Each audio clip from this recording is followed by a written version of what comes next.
afternoon, good morning, and good evening, wherever you are in the cosmos. AJ Dodgestar, Intergalactic Mercenary, Edge Service. And we're finally gonna finish the details of the high-grade Force Impulse Gundam. Finally. Let's get the music on. I also got to press play on that. There we go. Been sitting in his box for a bit, waiting. Because there's a few things to do. Obviously, paneling as well. But there's on the main body. There is not too much. There's like a little bit of gray on the Vulcan guns. The head's already completely color accurate. Just needs panel lined. The folded up core Splendor on the back though, that certainly needs also just my saying, it looks a little overexposed.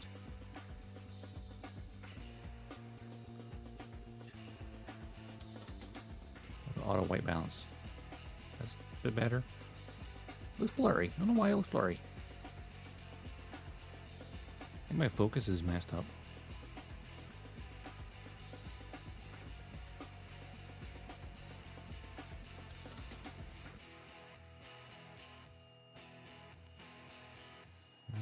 I'll focus on the desk as best I can. Nope, that's way too hard. This would be a low number. It looks a bit better. Yeah, okay, that works. This is why I need a new setup. But yeah, also, remove your rifle from it. I was wanting to. Where's that? Tweezer. There it is. There was a sticker for here and here. I think I'm gonna replace those with paint because I think it look better. Stickers are okay, but they're a bit meh. Also, while I was looking at reference images, it turns out the if I get the shield off.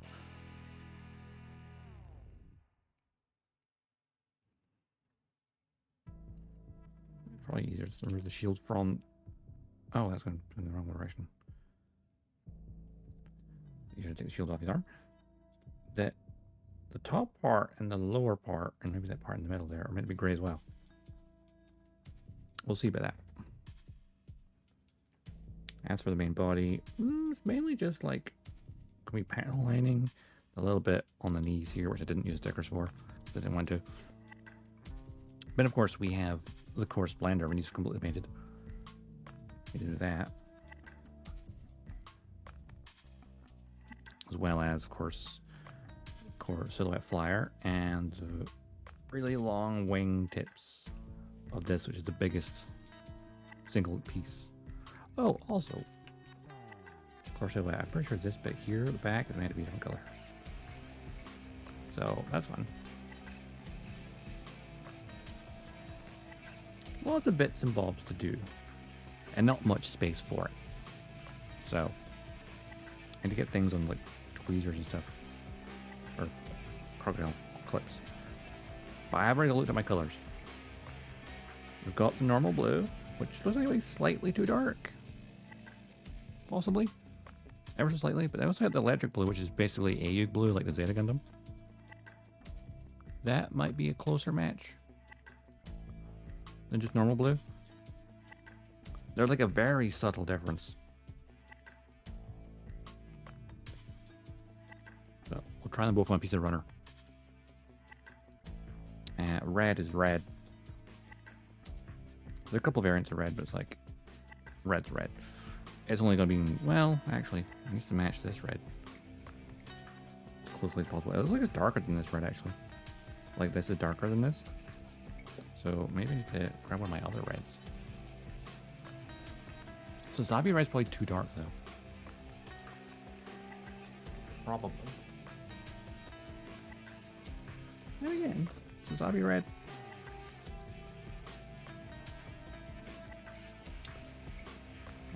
both there for measure. Yellow. I mean, there's yellow ochre. The yellow ochre looks more mustardy yellow, like darker. Hey, Dr. Amy, how's it going? So I think we're just using normal yellow for the tiny little details that require it. And then for any bits of gray, like underside of the shield, got Phantom Gray, which is close enough. Maybe it makes a tiny bit of black, make it darker, perhaps. Lots of bits and bobs to do.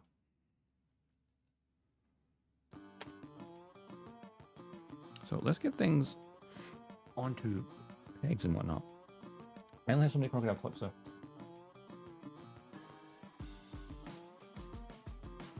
I only have so many, so.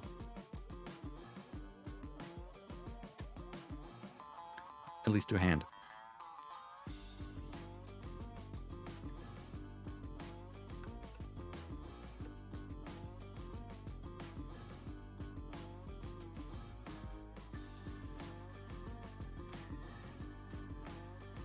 I have 4 that are easily accessible. So I may, for some pieces, cut off bits of runner.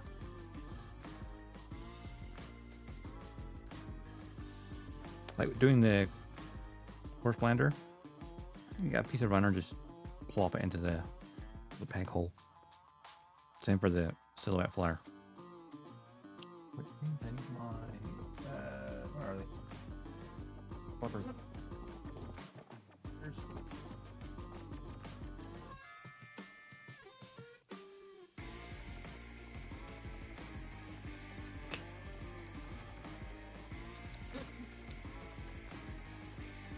Let's get a piece of, actually, wait, how big is this runner? Will it be big enough for what I'm trying to do?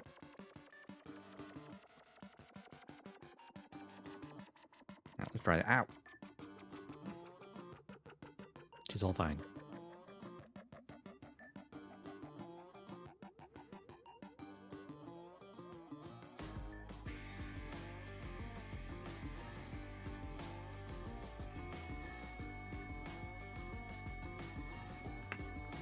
Let's see.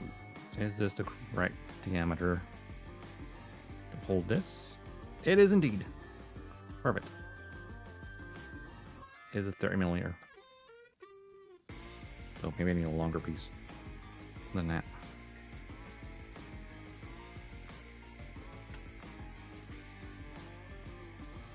Oh, I should remove these beam sabers for now. Store them on this. Nice and handy. What's the longest piece of runner I have from this? One of the white runners, maybe?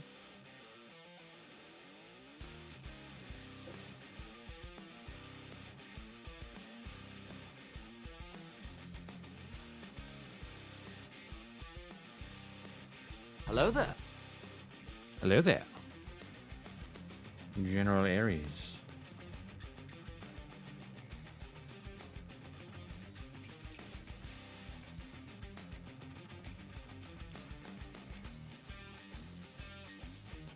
Finally going to get some painting done.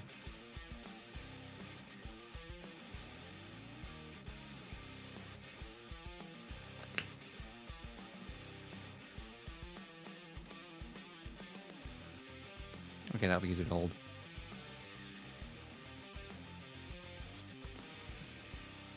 Perfectly fitting. I feel like camera's too exposed. Like, that light is reflecting way more on camera than it is physically. It's going good so far. We're just getting set up for... That was too small.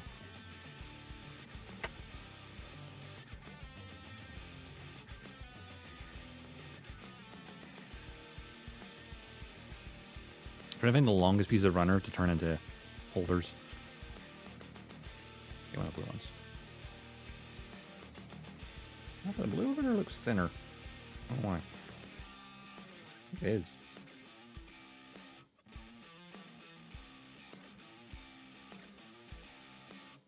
Because while I have some crocodile clips, some parts would be a lot easier to, you know, hold it with something. That part there is definitely thinner. Okay.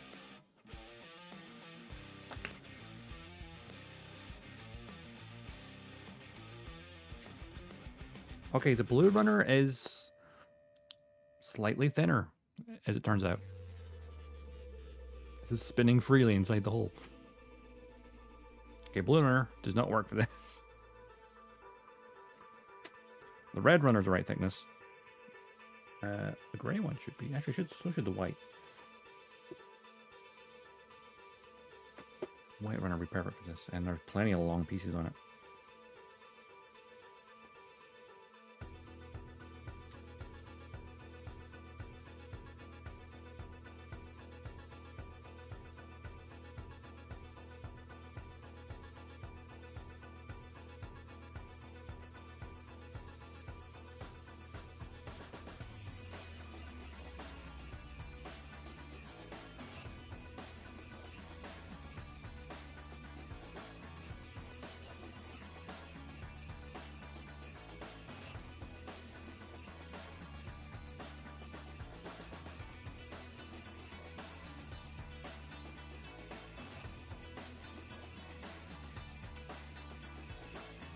Posture check and hydration. Okie dokie. Give me a second.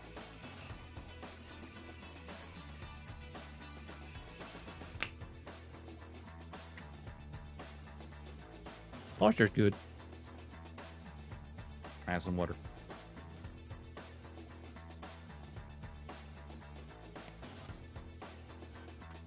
I have an extra full glass as well. But gamer subs first. Get the caffeine. Okay. This. We're going to drop it. There you go. Piece of runner. I'm going to try to bet the bottom of this. So it will now fit in that thing above.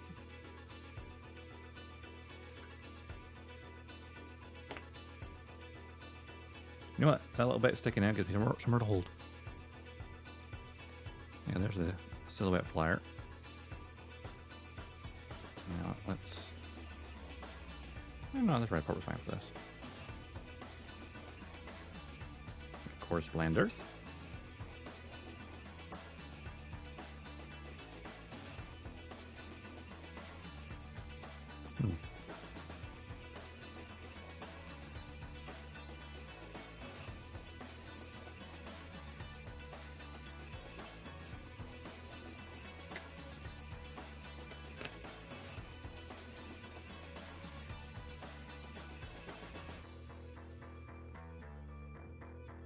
There we go.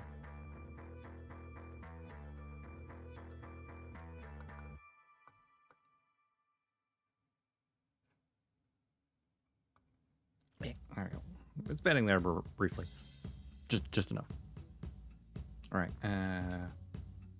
Some other bits my way in now. I mean, I'll be chopping up the runners later and disposing of them. Right now, this will do the job.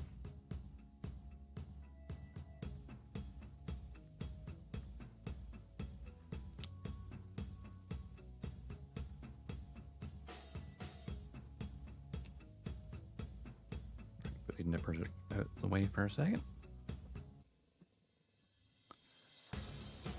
Why is the exposure on the camera so bad?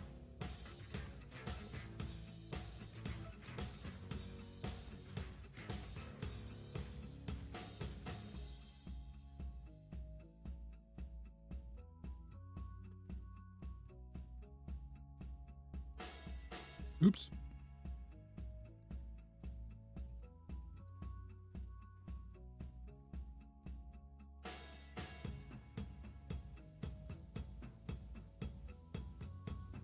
I'm just messing with the controls.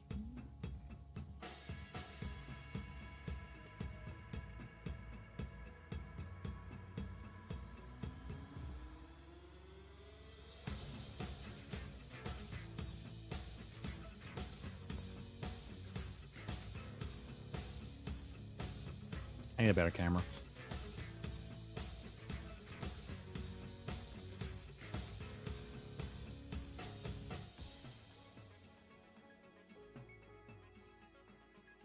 I think my actual light source is on the lowest setting, which is the funny part. Whereas if I were to crank it up, it'd probably be worse.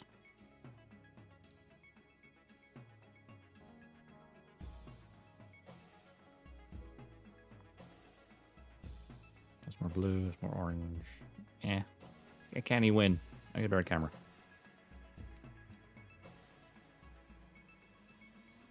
Alright.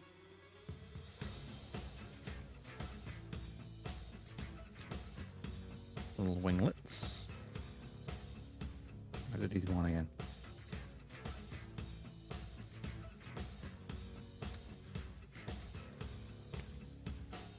There's lots of little bits to be done.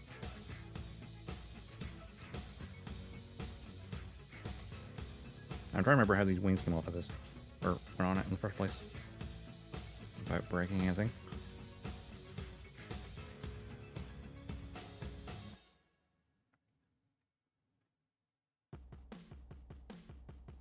So some parts, once they're on, don't want to come back off. So, like, oh, there we go. A nice gentle wiggle. There we go. So at least the actual backpack piece here, this is a completely color accurate. That's fine. So I gotta go to one side. Yep. Go there. The wing tips, both the main wings and the tail, need to be red, like this. But also on this, the thrusters at the bottom of it need to be gray. And these little white parts. So I kind of forgot about that. So I need to, oh crap, how do I get that off?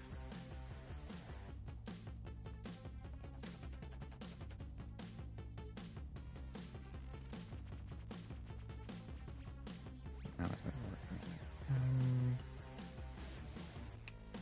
Where's my part separator? It's behind everything.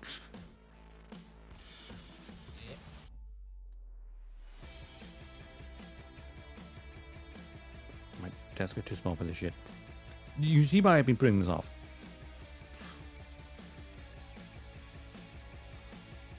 Just a little bit.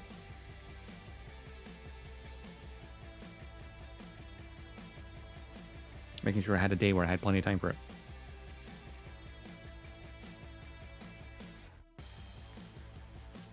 Of course I could easily just paint those, just be very careful not getting the red.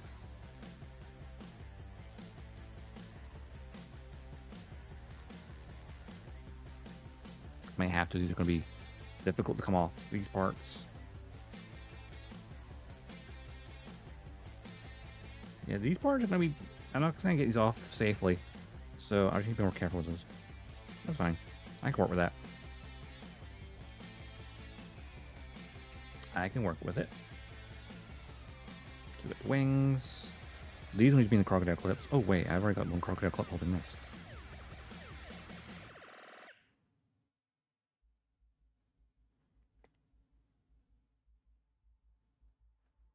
I only have 4 crocodile clips currently. I mean, I do own others, but I can't get to them right now. So, yeah.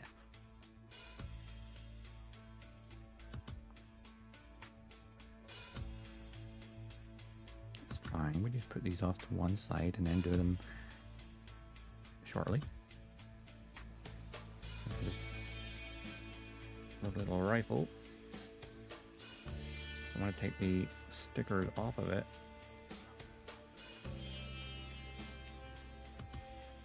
There you go. Impulse, have your hand back. But Impulse, I need to pull you apart, actually. Well, all that part.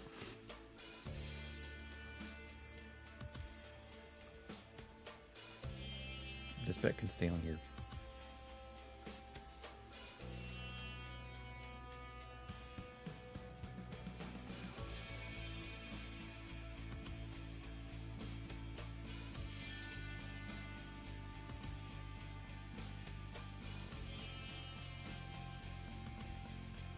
Also need to pop off your little chest piece because it needs a tiny bit of gray on, you know, let's go maybe some of the smaller parts first.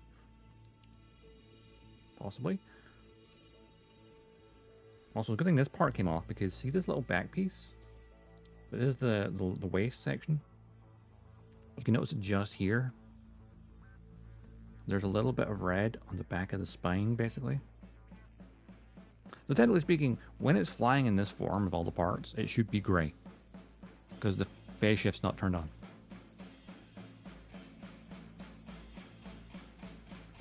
So technically speaking, to be color accurate and when it's all separated, the core top, this is chest flyer and leg flyer should actually be monotone. I know what I'll do is I'll buy another one at some point and then make it in deactivated colors. You know.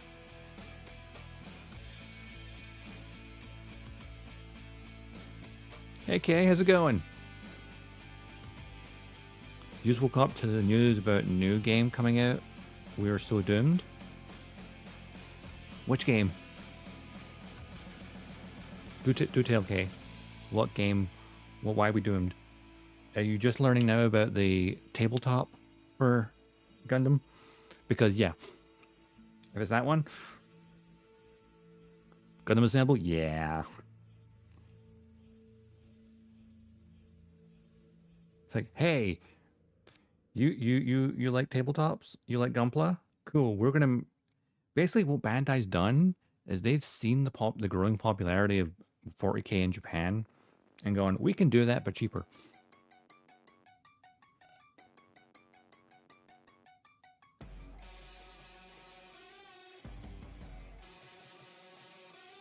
First, if you look at the runners for like the first one they showed off for the RX-78, it looks way simpler.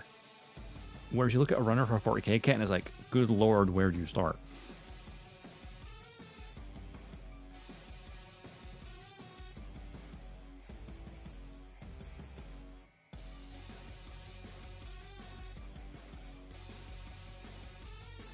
I'm not going to dismantle the legs, but I'm just going to bend them so I can get these little yellow bits.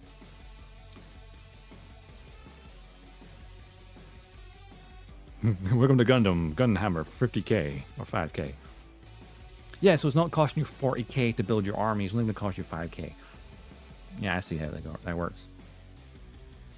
You're only 5K in the hole. 2750 for 5 warp talons versus 16K, 16 quid for a HD Gunpla. Yeah. Well, things they also announced for the Gundam card game coming out as well. There's going to be 4 starter sets and a special version of those starter sets as well, starter decks, that each come with one of the miniatures from the tabletop game as like an advanced release. So the card game comes out in July. Those starter decks will come with, so if you get the Heroic Beginnings, it comes with RX-78 miniature. There's the Wings of Advance, that comes with the Tall Geese. There's the Xeon one, it comes with Sharzaku, and then Seed Strike, which of course comes with the Strike.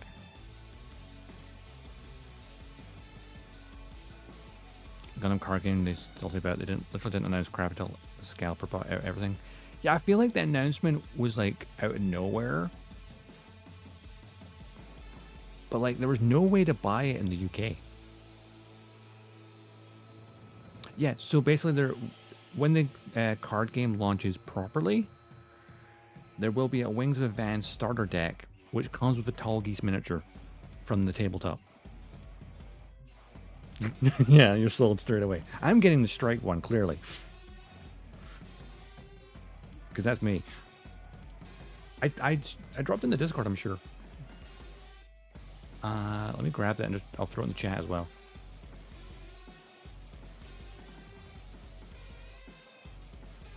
Copy link. Copy link. Yeah. Chuck it in there. That should open correctly. Yeah, Heroic Beginnings, Wings of Advance, Xeon's Rush, and Seed Strike. So those are the 4 starter decks for the card game, which each come with a miniature as well. Though the actual miniature game isn't released until later. So this is like something extra. And unlike other things, these are going to be released at normal retail, apparently. So that's good.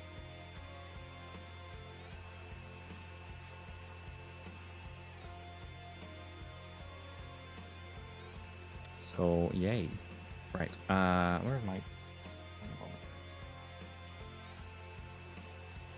Right, Impulse. I can move your main body over here at the way because you're not currently needed. I'll just go store that on the shelf. Let's... Where's the Grey Runner? Has something. Wait, where's a smaller Grey Runner? That one works.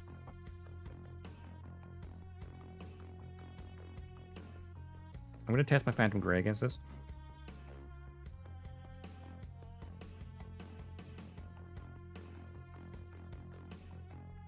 Because I know the actual tabletop itself, they're like, hey, coming soon. But then right after it, they announced the actual release date of the card game.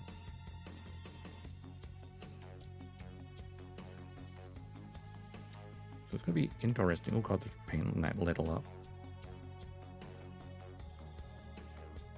Actually, don't need much of this, so... I had to, yeah, go through some of these and clean them a bit. Oh god, my water's behind everything. Hang on, water. I'm gonna bring you forward to here. On top of this paper towel, that's probably a smarter way to do it. Next to my paintbrushes. Wait, it has 3 minis? I thought I just 1. Did I misread that?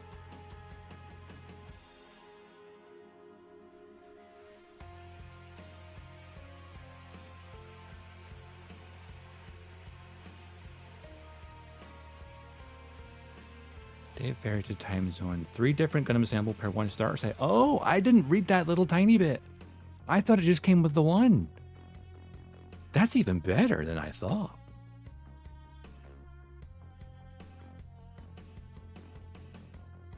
Hey, the base deck, well, yeah, the base deck for $12 as well. That's...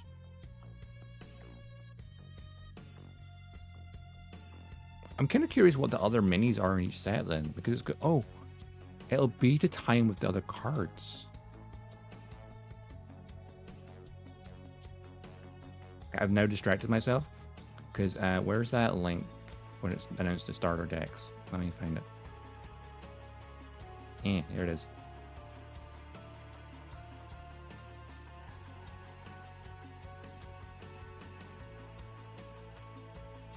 Because that one has a picture of at least a couple of things in it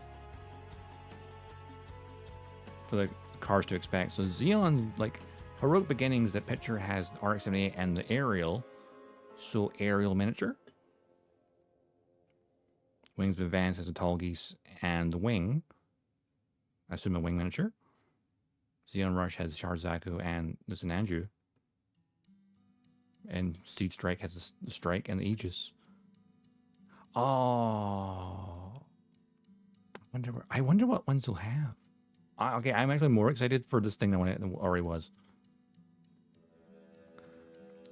Because like the card game itself, I wasn't really caring about, other than, you know, pretty cards. I was never going to play it. Let's be sure. 90% of Gundam fans were just wanting the pretty artwork. Let's be honest. We just wanted the pretty art.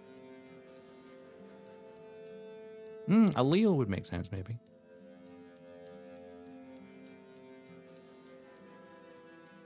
Of course, it could be like a lead suit and then like 2 grunts to go with it, perhaps.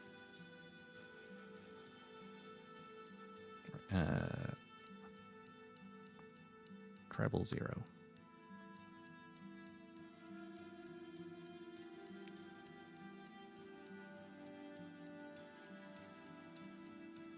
I'm going to try this on this.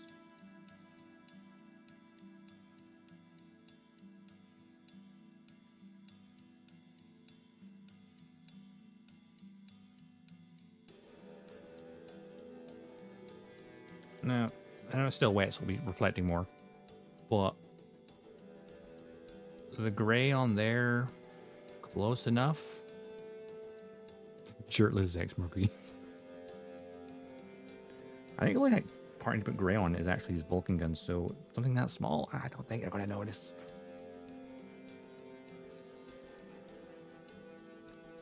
the G deck is over. I mean, have you seen the Shark card where he's in his flight suit and he's holding his helmet?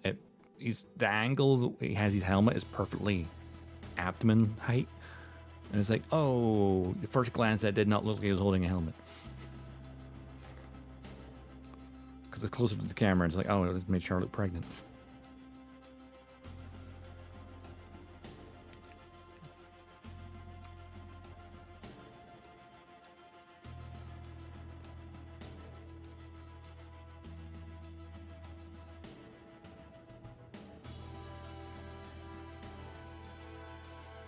And preg Charlotte. Yes, what it looked like.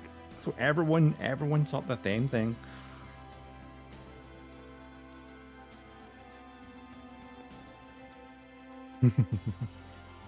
I mean, they definitely do.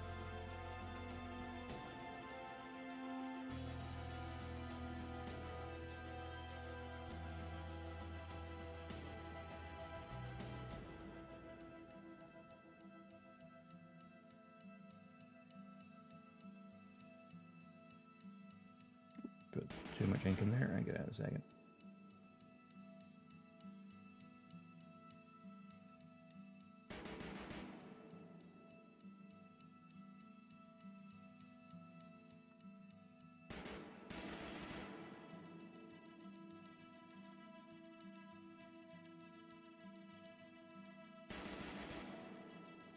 Can build very own mecha, but guy have hard time making mecha. I have no idea how to make mecha in a storyline animation series. My brain, sorry, just had the hiccup there.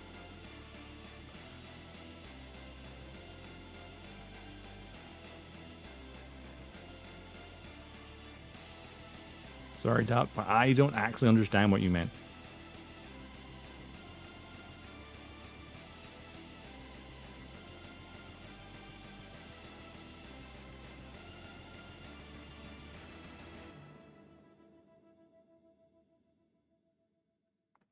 I think I need a magnifying glass for these chest Vulcans.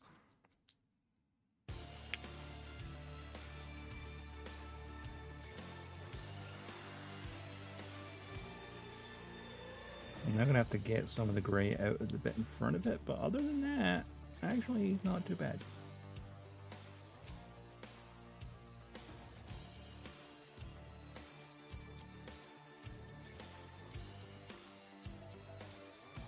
I think it's 144 scale, you know. At first glance, does it look correct? Yes, good.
Well, let's get some cleanup on this, but yeah.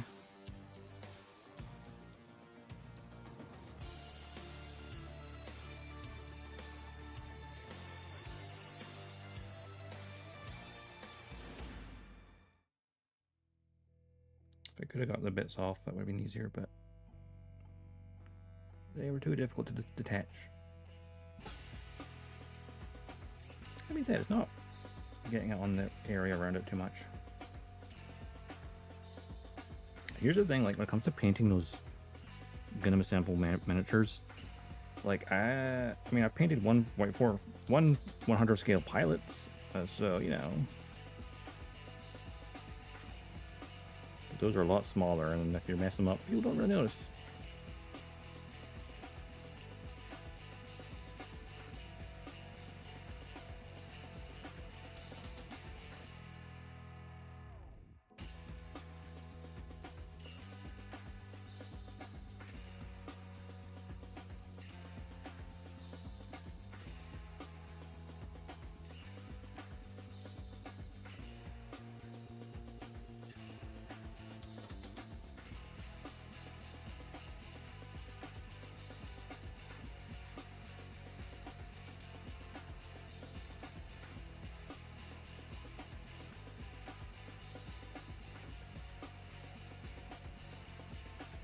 Sorry if I'm doing this off camera, it's like small enough to look at.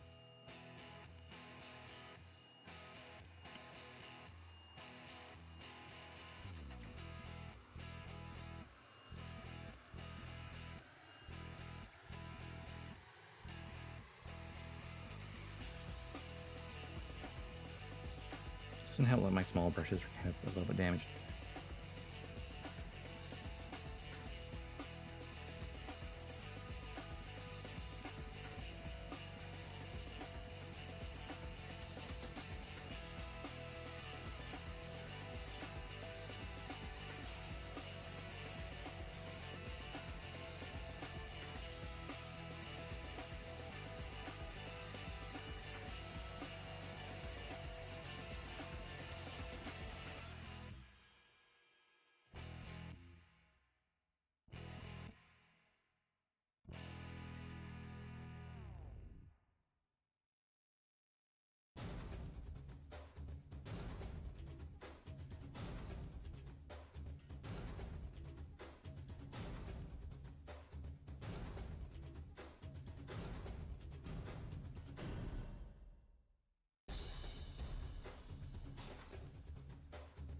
One thing I could be funny with the Gundam assemble miniatures. What if you took the Zaku and then plopped the Space Marine's head on it?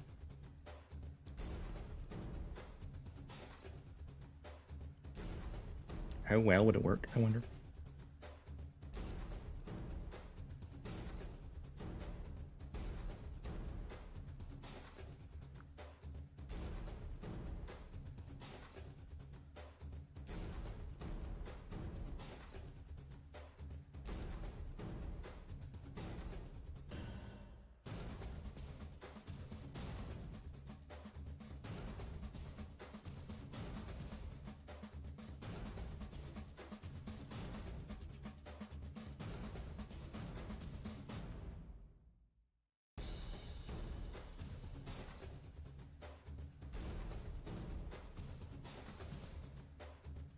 Exactly.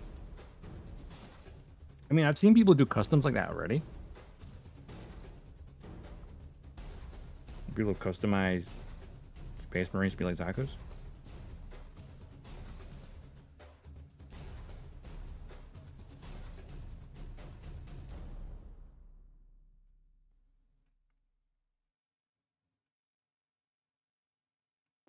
But now it becomes more accessible, right?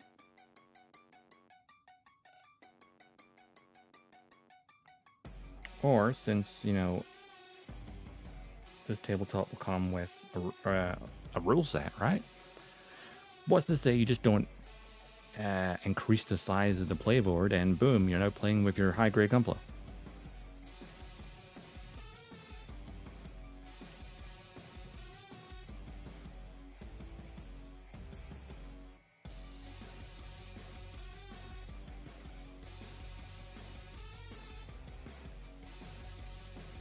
Of course, that would take up way more space. You know what I'm actually excited for these miniatures as well is they also have support ships. Because there's definitely some images of the Archangel. And I'm like, hell yeah, can we tiny Archangel? Obviously not to scale, but a wee tiny Archangel would be nice.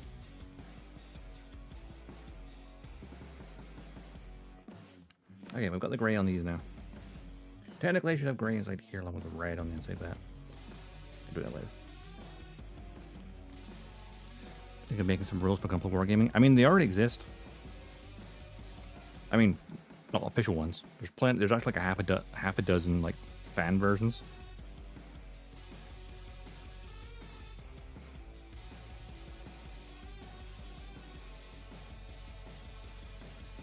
I bet Bandai's seen and gone, you know what?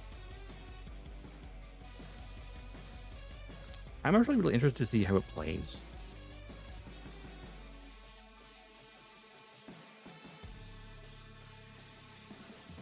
Oh, Gundam TTRPG. Let's go. I mean, these miniatures would be perfect for that. They would absolutely be perfect.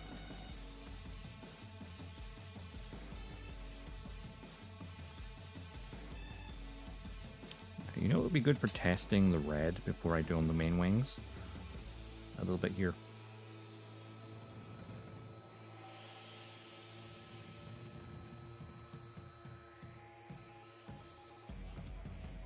Actually, where's the runner?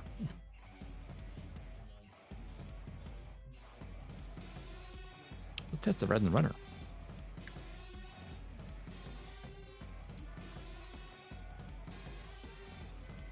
So let's try normal red.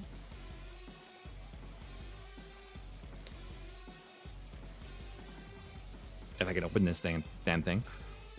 There's probably paint inside the lid and it's seized shut. Oh god, this is actually really tight.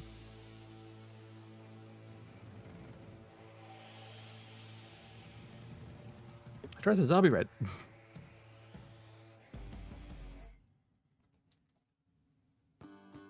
That works.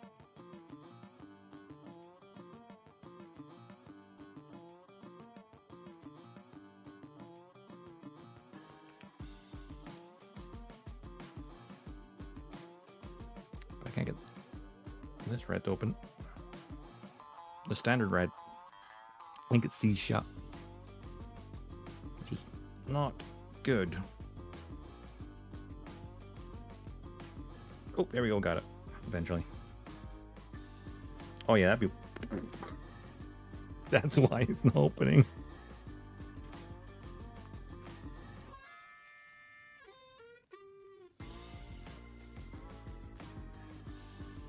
Why is it not opening, I wonder? Oh yeah, I wonder. How did you do something about that?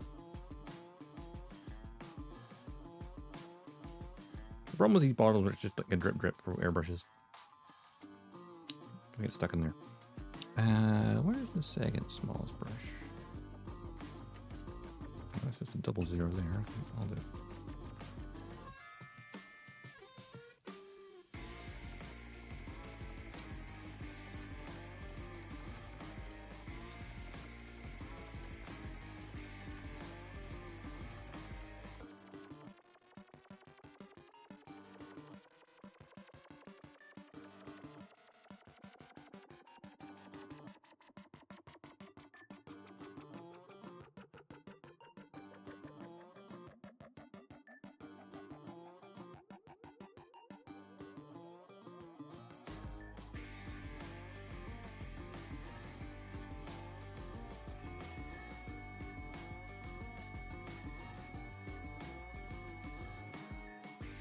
Okay, maybe putting the red on the red runner is like, I cannot see it. Either of them. I need a piece of white runner.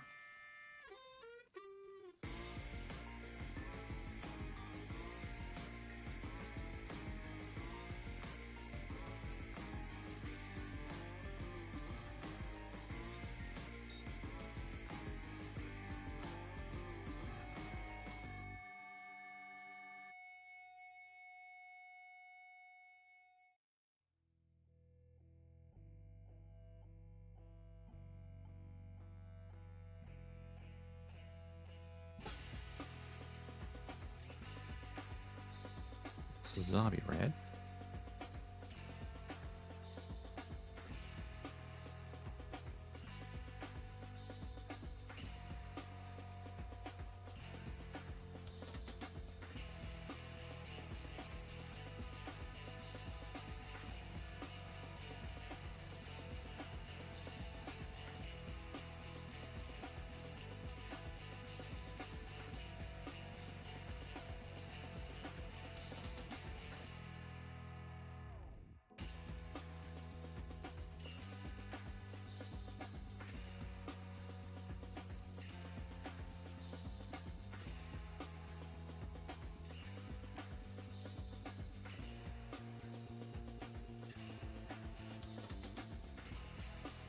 Okay.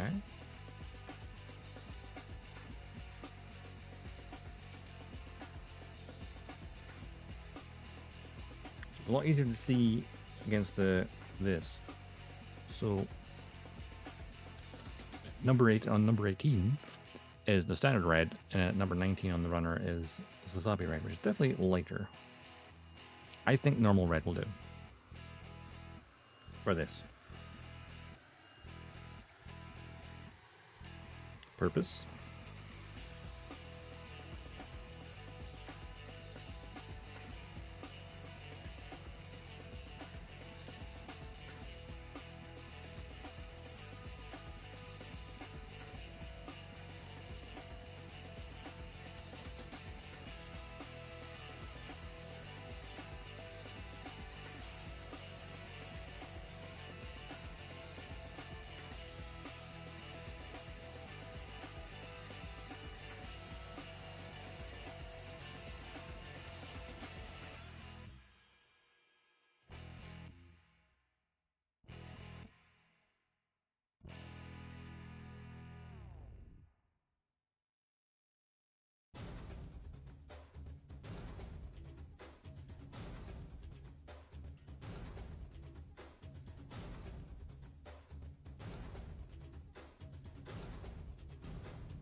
Ah, that went on pretty well, I'd say.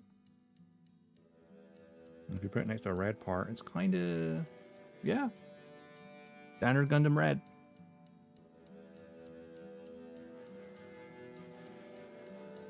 Slight bit of cleanup along the edge, but I've done worse.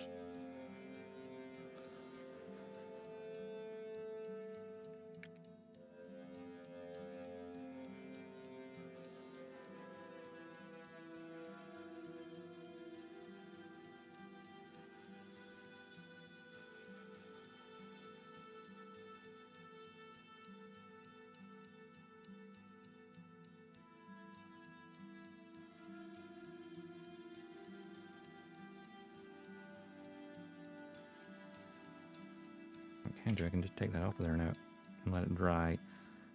Yeah. That frees up a thing of butter.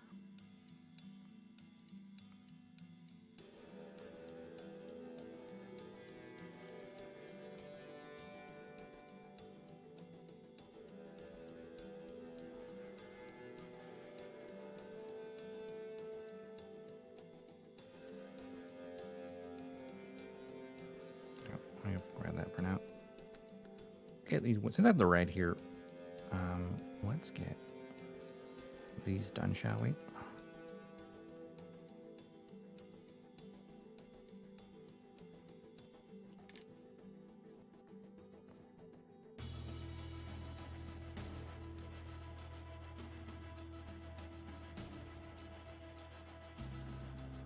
Perfect by the peg there. Yeah, that'll work. This is a large area I need to do. So this will be fun. I should get a bigger brush because I'm using the 0, 0. I should just use the 0. Then again, maybe the 1. Which one's this? Number 1. Yeah, that should do a trick. Get a bit more paint in my palette.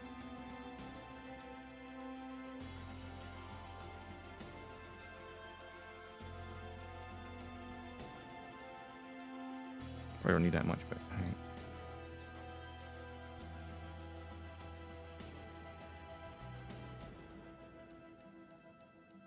Yeah, let's try and clean up that lead. That's not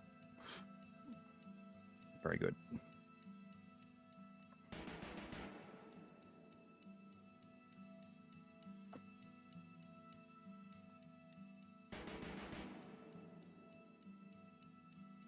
Oh, that's a bit streaky. That's fine. So just do multiple layers.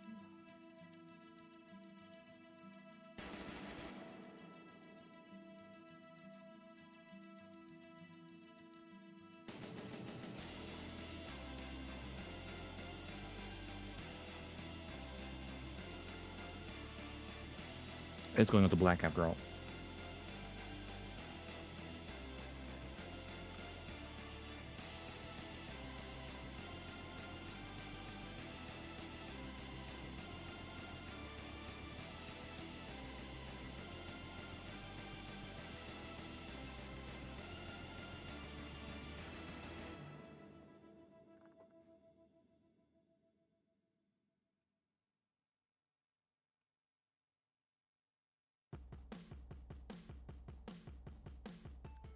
The first one never looks good, does it?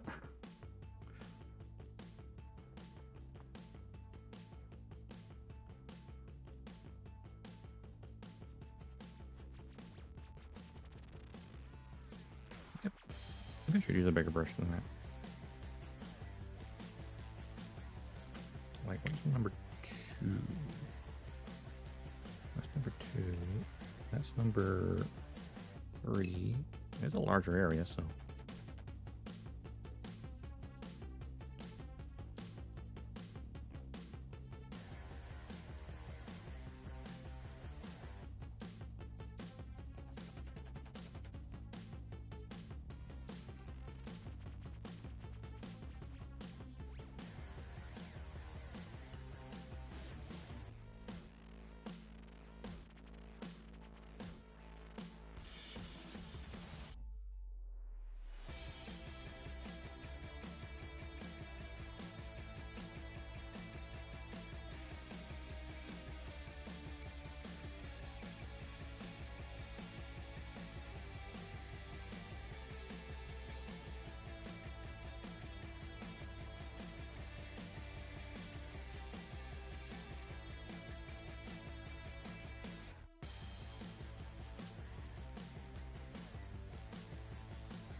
And the overspill I can take it afterwards.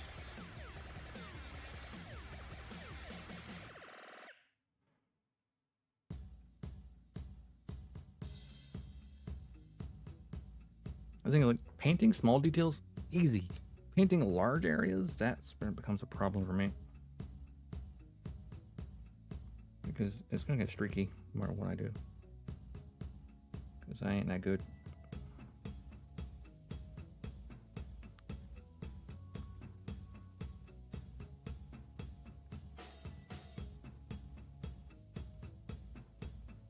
I'm gonna let that layer dry on that for now.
Also building up some layers on large areas especially.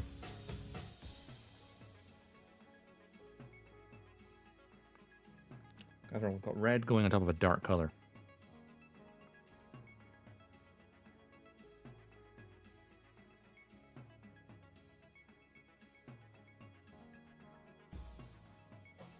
Brush marks everywhere. Yeah, also has this weird thing, like no matter how many coats I do, I still feel like I can see plastic showing through from underneath. Yeah, I feel like I've only because on the strike wings, I used the Gundam marker and went with 2 layers because Gundam markers are more awkward to do coats with because they're tougher, they're harder than a brush. So you end up just potentially rip a layer off.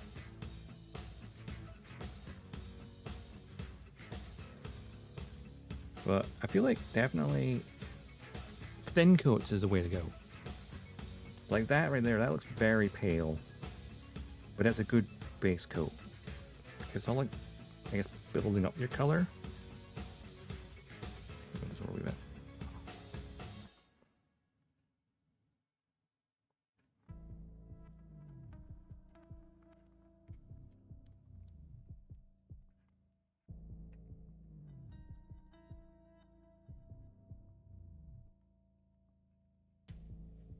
Especially with a dark color underneath, it's like a lot more difficult.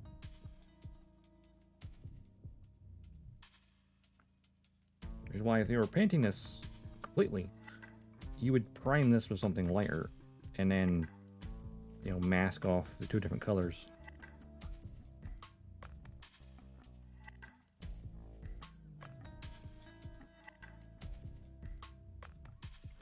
Is my brush getting dry?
A good thin paint as well can help it kind of level itself out.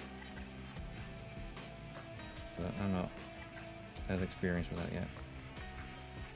But these are, the Vallejo paints are designed for airbrush, so they actually are pre-thinned. So they actually work really well for brushing.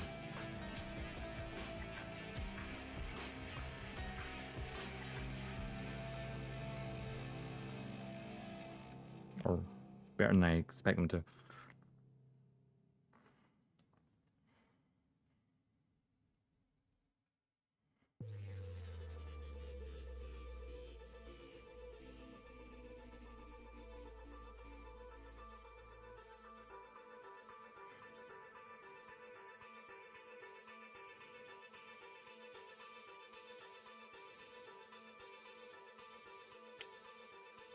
Now I want to check something. Force Impulse. Impulse Gundam or Splendor.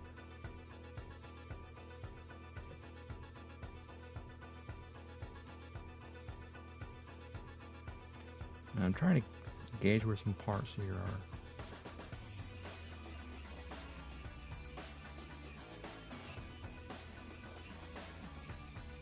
Where best to Okay. So, where's my tweezers? So on the core Splendor, right? This part here should still be white. And it's blue here, so I can pop a piece of runner and hold it there. This should be an awkward way to hold it, but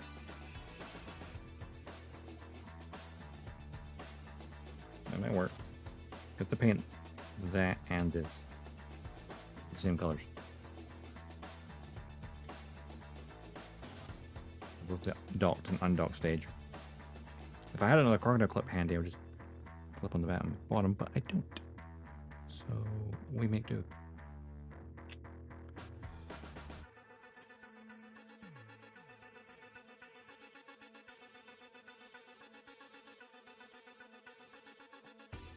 Actually, get an opposite runner then to hold it.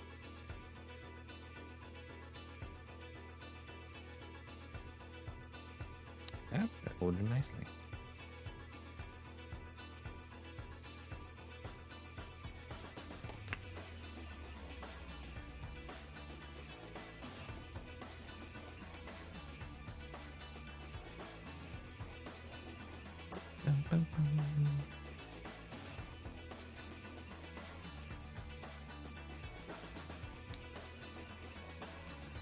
There's actually a good part that where the docking port isn't going to get painted because that means I'm not going to accidentally scrape off the paint.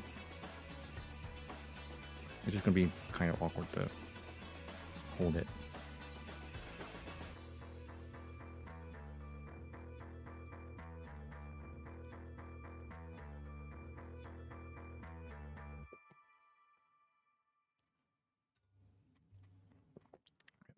We'll let the first coat dry. And while we're doing that, we're going to get the blue for the core Splendor, I think. No. I've got blue and I've got electric blue.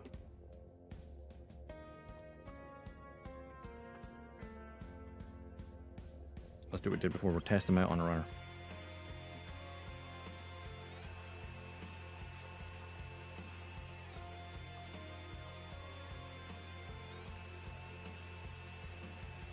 So, normal blue.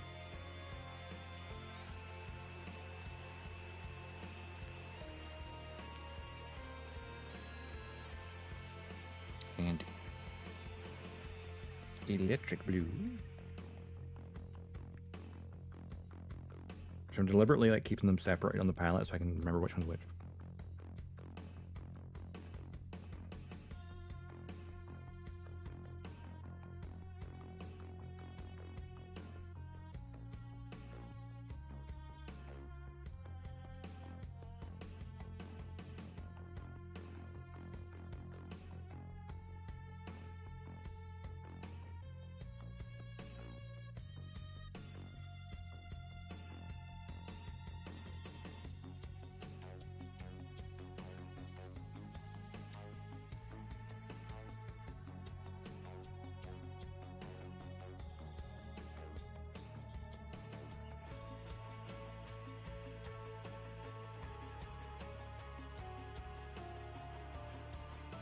My water's turned red. Which is funny. And get the electric blue. Which if you convert the thing to Mr. Color, electric blue is straight up AU blue.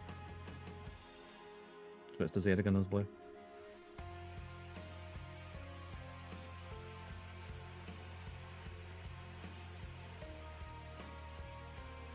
Slight, ever so slightly brighter.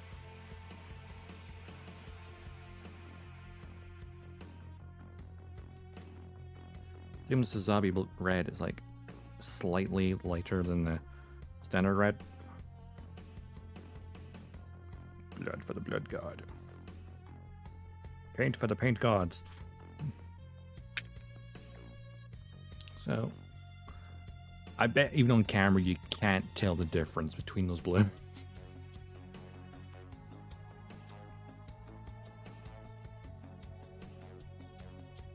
Is there a difference? left one's slightly brighter, which, of course, the one on my right, yeah. That's the electric blue, which, of course, is slightly... Yeah. So that's like blue, electric blue, red, Sazabi red, so it's like default tones, slightly lighter tones.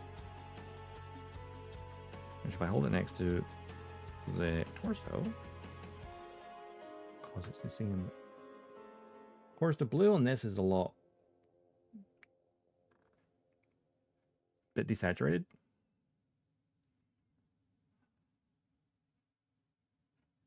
I don't know if output that matches that. It's a bit lighter.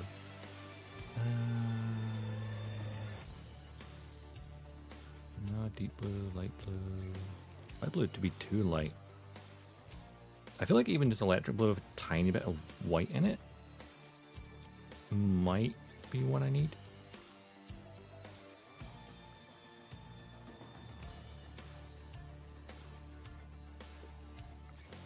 Of course, there's a color guide right underneath here, which is in Japanese,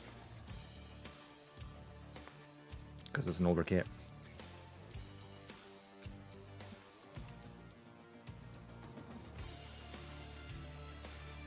Phone, I need you to translate for me.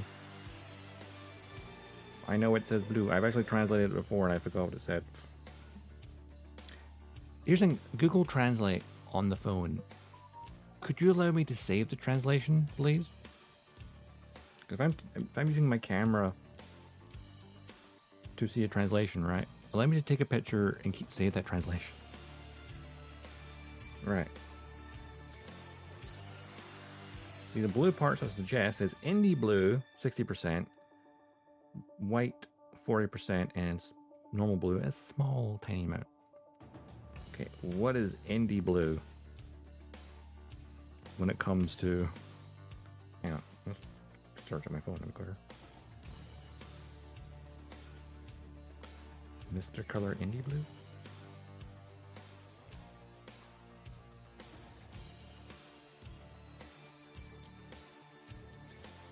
Indie blue.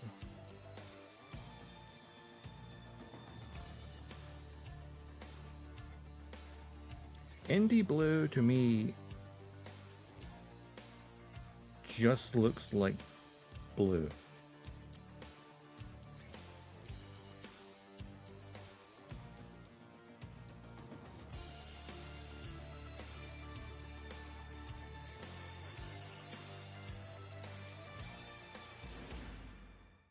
Okay, Mystic color is bright blue, apparently.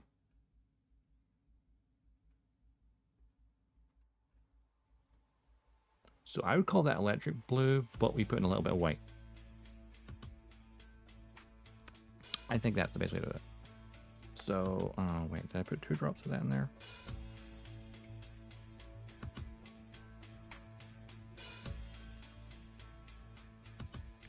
Or 5. Wait, no. Put 2 drops of 3. Come on. That's probably more than I need, actually. And then white. 40% white, apparently.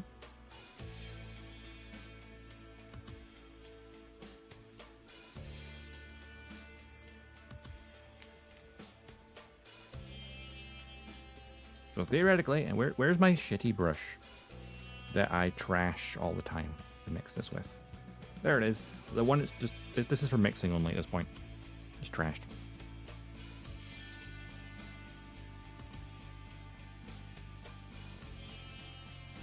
Oh yeah, I think that's it.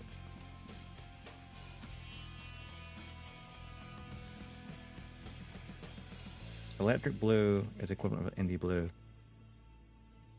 plus the white at 60-40 ratio.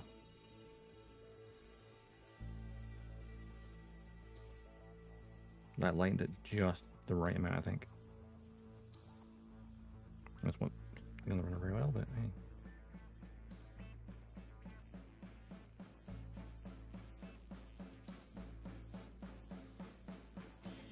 Oh yeah, that seems right to me.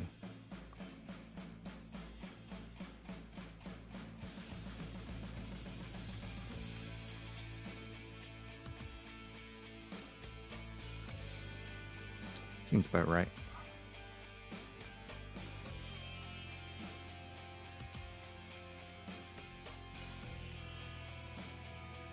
Let's compare with the torso.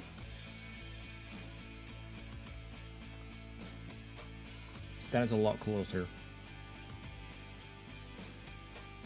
Obviously, it's slightly wet still, so it's not gonna. But that looks about right.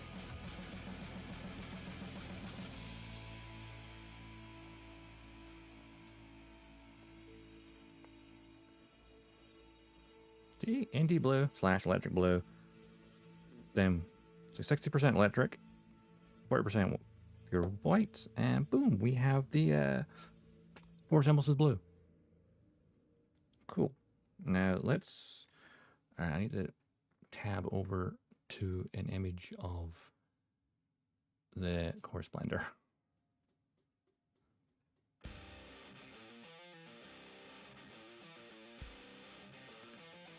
Oh wait, there's also there's one shot up from underneath. Where was it? Yeah, the only image I can see like on the wiki of it from underneath is when it's firing its Vulcan guns.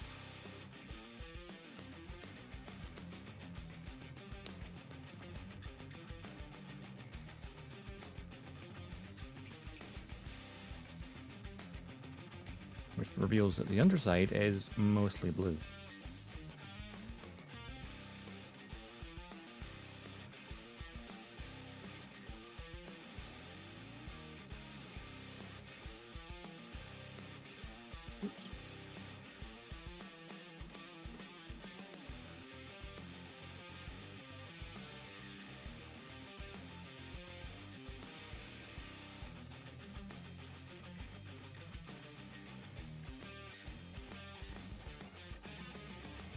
That's a good on side view. Okay. Brush number 1 should be good for this thing. All right. Nothing ventured, nothing gained.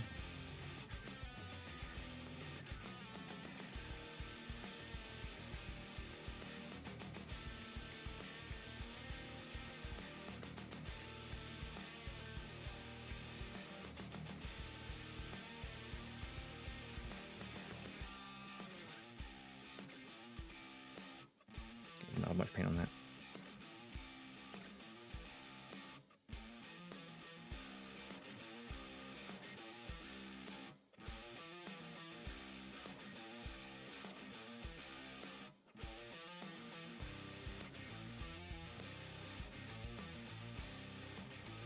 Something I'm very fortunate is the point where the bottom part ends and the top part begins of the actual physical model. So right along the seam line is where the blue ends at the nose. So that's nice and convenient.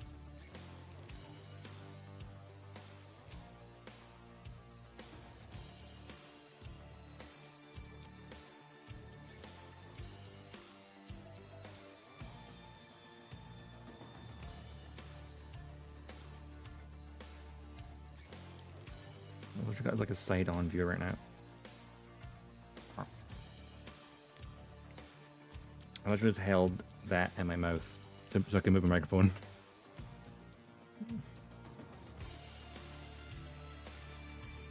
A bit to hit my head off it.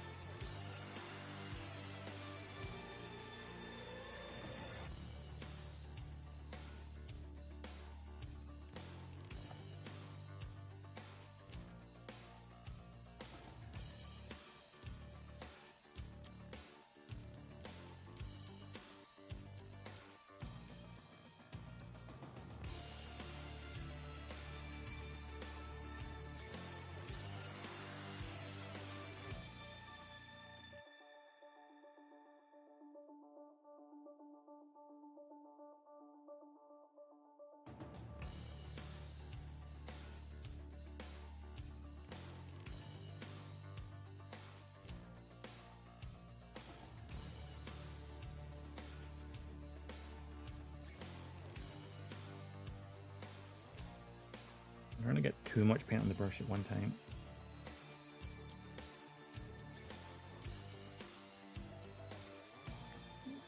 overspell there, that's fine. Clean that up in a minute.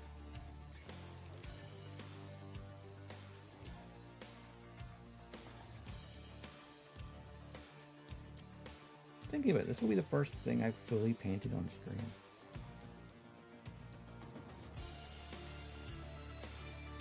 I didn't put a primer on it, so you know it's probably gonna come off at some point.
This would be good practice for doing the miniatures.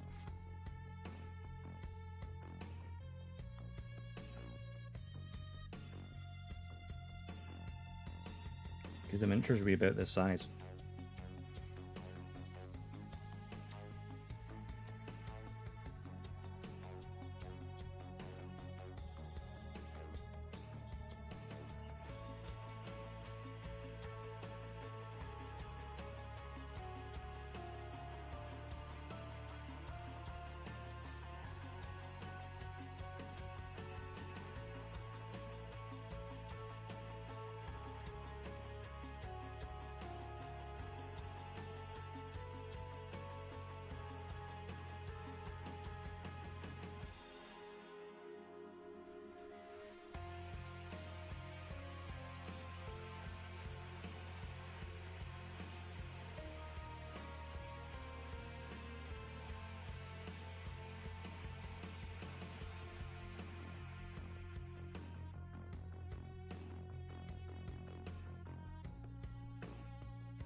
All my shaky hands.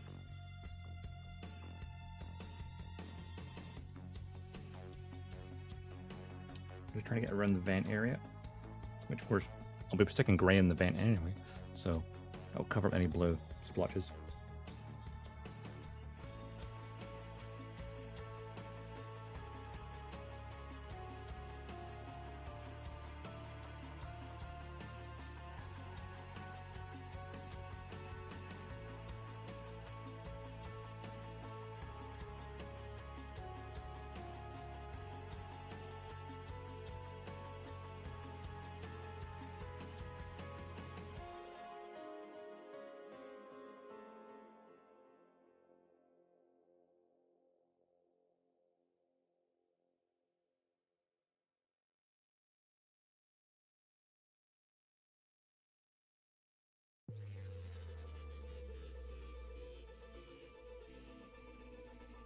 My hand shaking more than normal.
Something very satisfying about seeing the colors build up.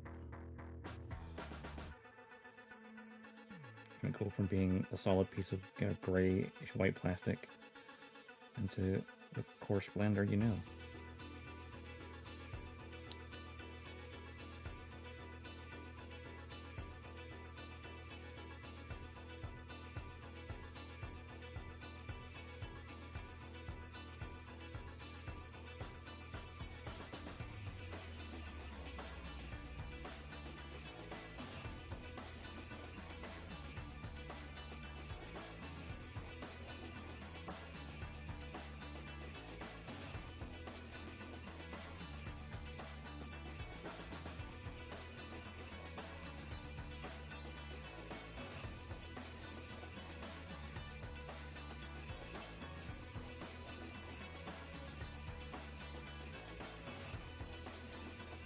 You want me to hydrate now when I'm concentrating?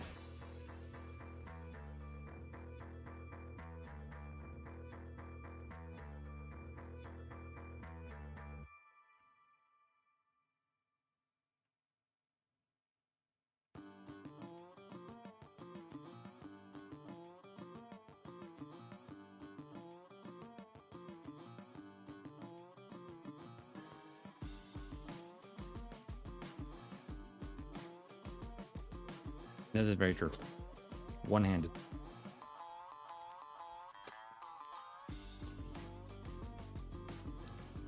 Nailed it.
I have to be more careful around the wings.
Because the wings are, you know, the wing tip is blue, but the bulk of the wing is white.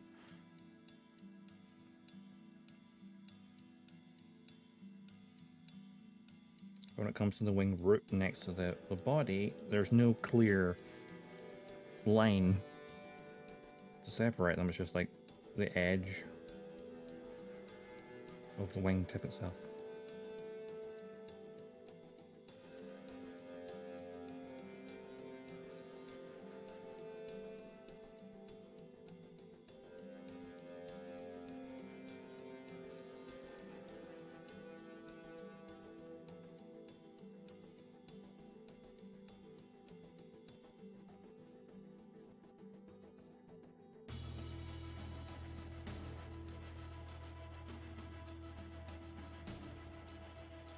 It was funny how putting the blue on those wings is a lot easier than putting the red on the big wings,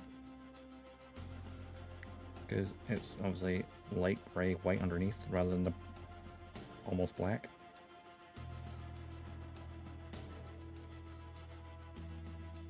Here's the thing, if I screw up the line a tiny bit, I'll do what I always do, because I don't have a primer under this, so I can easily just like scrape away the edges with a toothpick without damaging the plastic.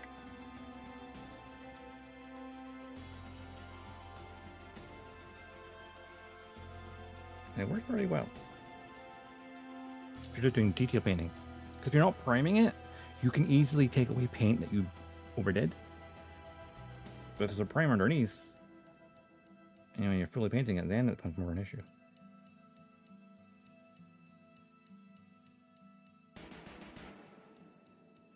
I think my brush is getting kind of dry. Like the paint seems fine, but the brush is getting kind of dry itself.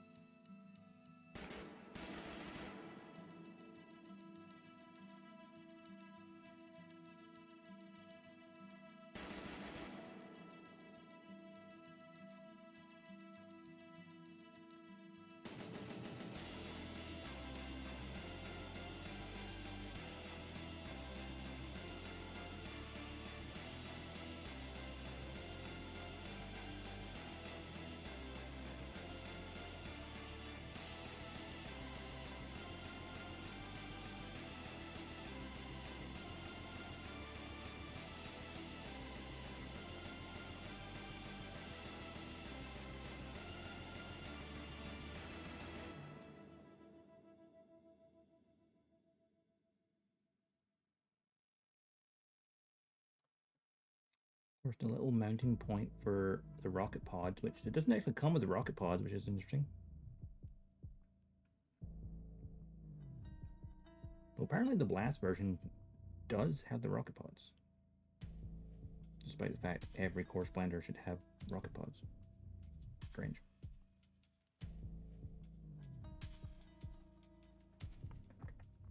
But it never ever fires them though.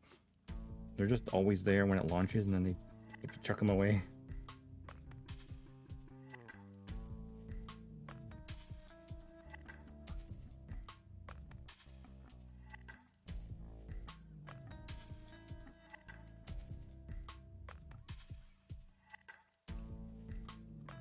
Well, I've got the wing, the blue on one side.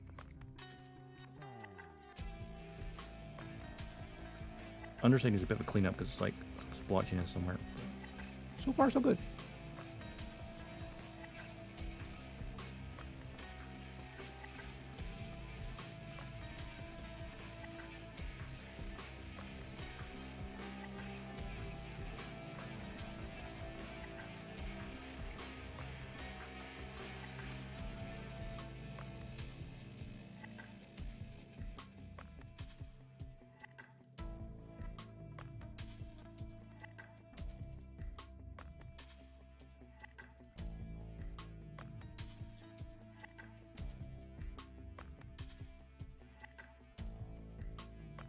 So yeah, Vallejo, or Vallejo, because it's actually correct pronunciation of Vallejo.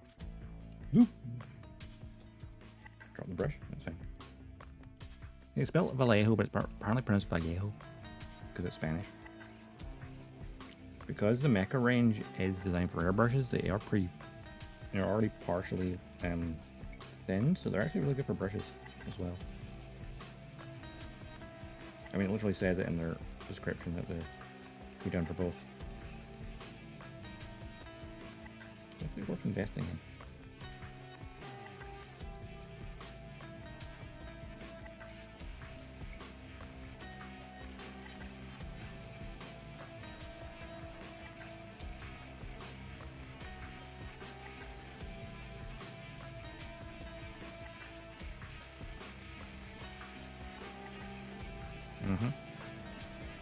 But everyone mispronounces it Vallejo because they see the L's.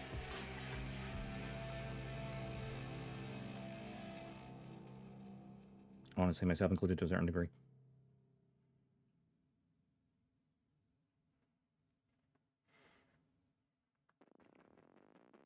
It's very easy to mispronounce things.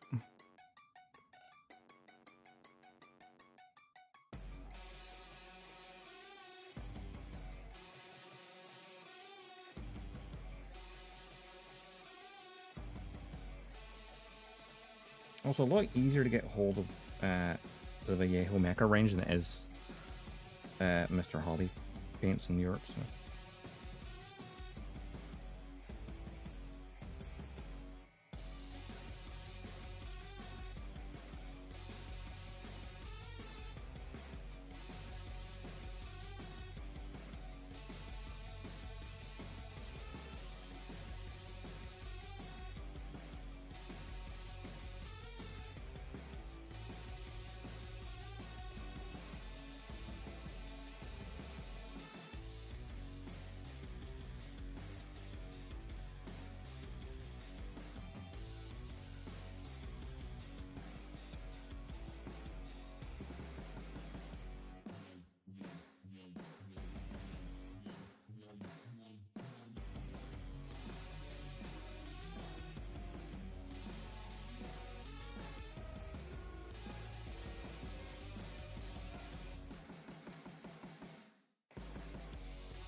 Slowly coming together. I'm very happy with this and enjoying this a lot.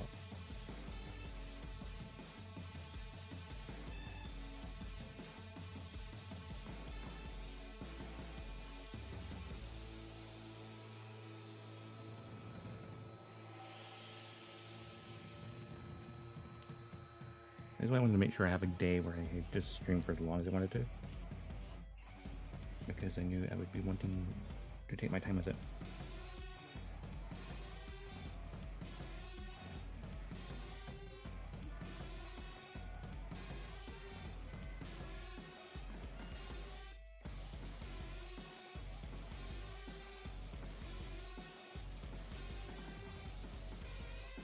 I think that's partially why I like high grades more than like master grades almost. And even real grades. Is because that little extra bit you can do. Oops. Overspell there, I think. It adds a little extra to the build.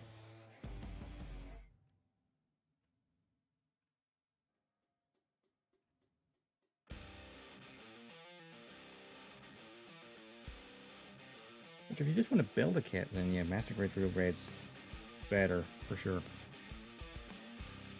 Oh yes, we had Chinese, very good.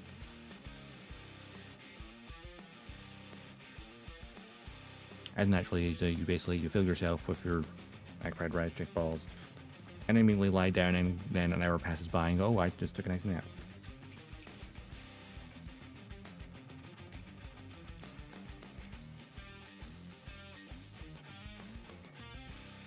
There's a food coma, as they say.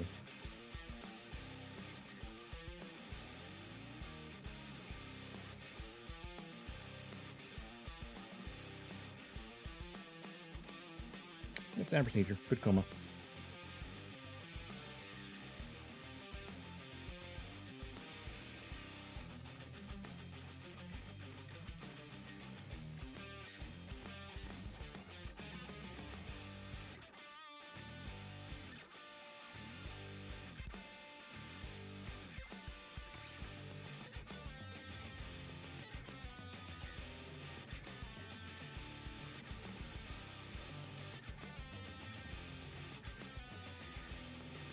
Now this is where things might become tricky.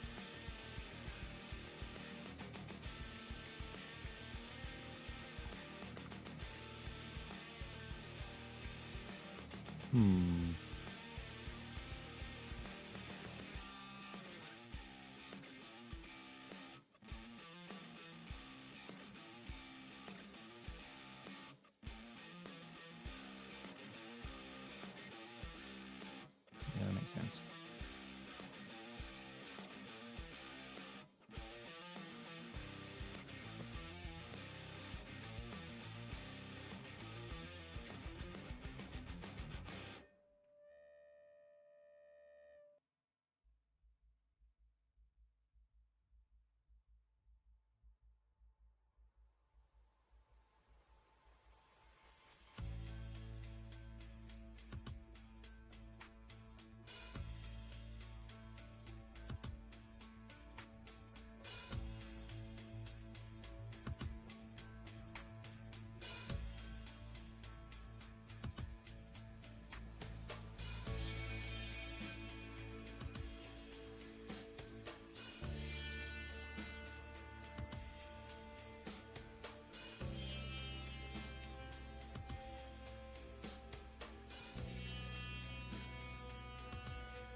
We'll get into the more difficult areas now.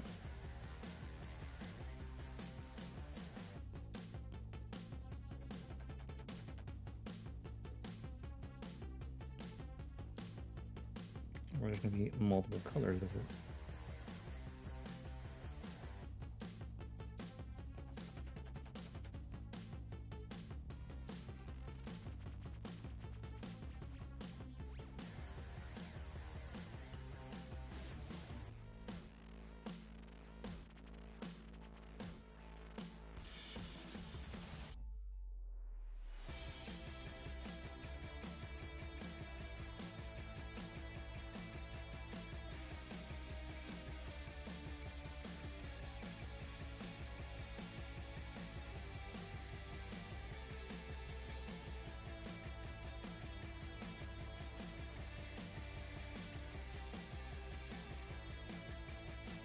I'm going to need a thinner brush. Treble zero, that should do the trick. You know, it's a bit effed up.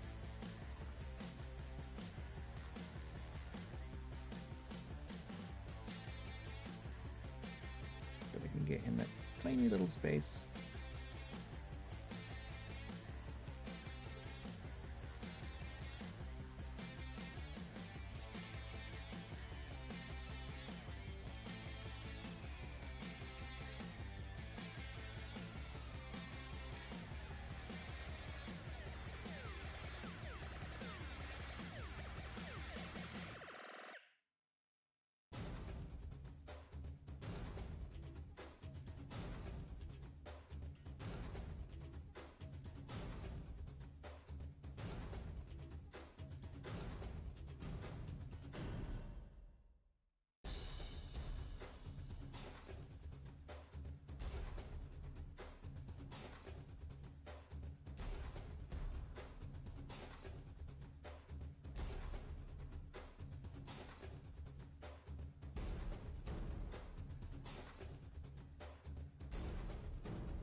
It's the Waffle King of Pluto himself.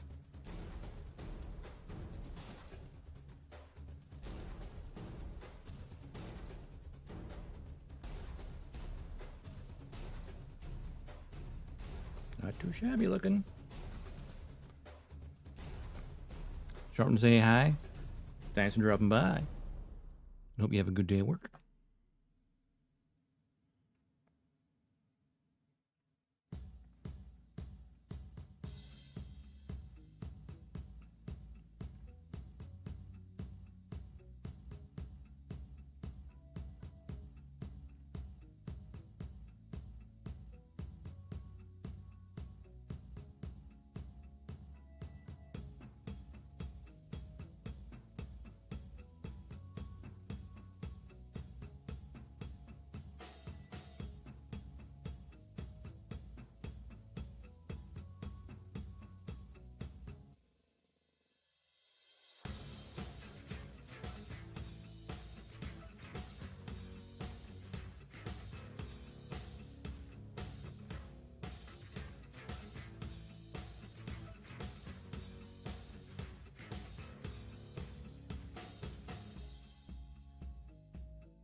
Okay, I got all the blue on the core Splendor.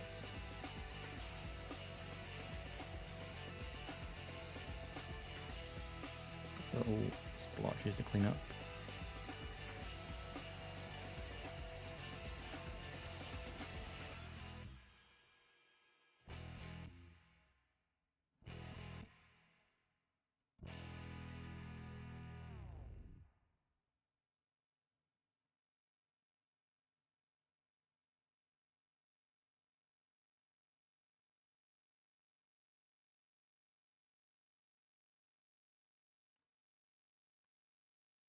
I think that is all the blue.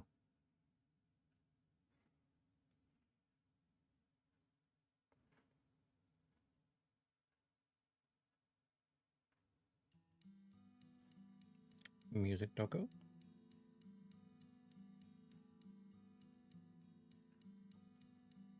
Okay, it was just a small pause. Okay, that's fine.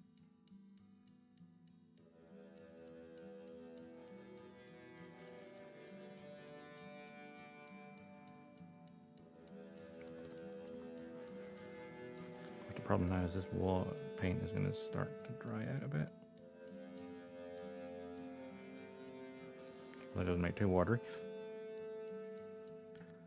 Because I need to do the docked version.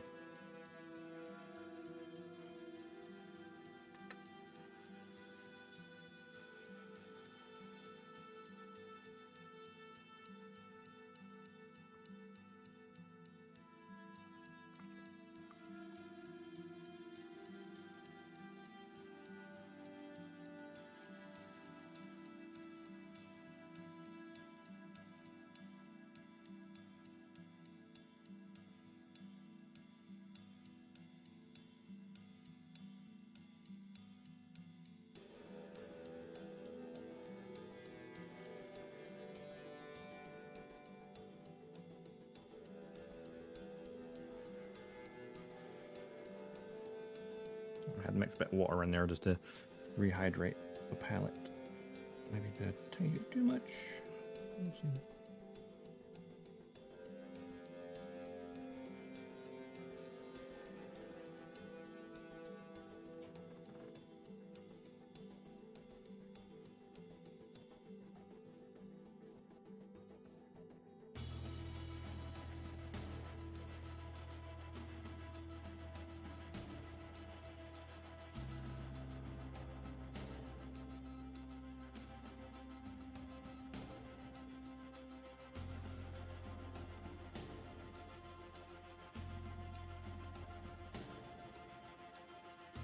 On the plus side, I did make this slightly wetter, so it's actually flowing really nice.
Nanny.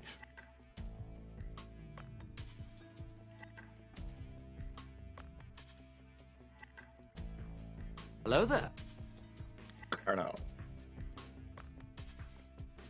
Hey, Mecha Boy. How's it going? Hydrate and posture check. Give me one moment.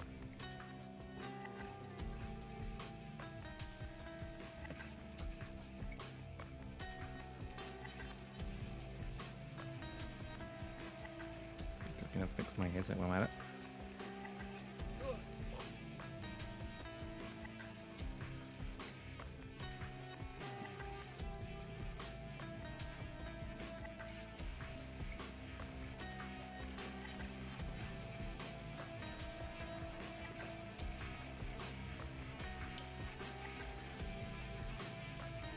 They're not that fancy.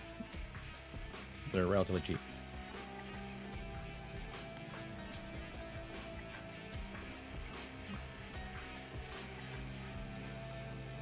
But I'd say to buy at least some semi-decent ones.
Finding unicorn colors on a Zagok for our next build. Got the kit, spray, the paints.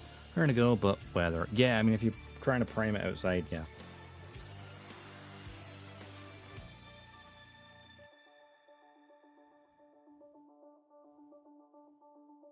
Or you mean like, as in the Gawk that appears in unicorn colors? I'm pretty sure it is a kit. No, it might be P-Bandai. Probably.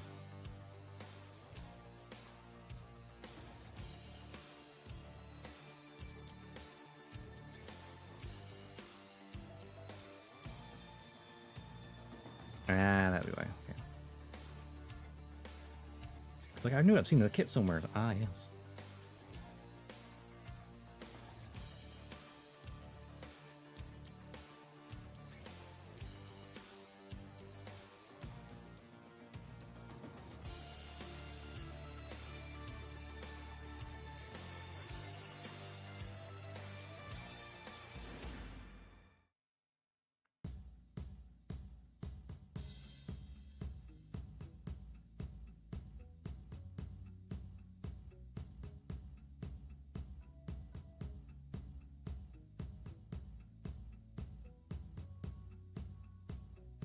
Doing the wingtips on the fold-up version is more difficult because there's not like a harsh line like there's in the deployed version.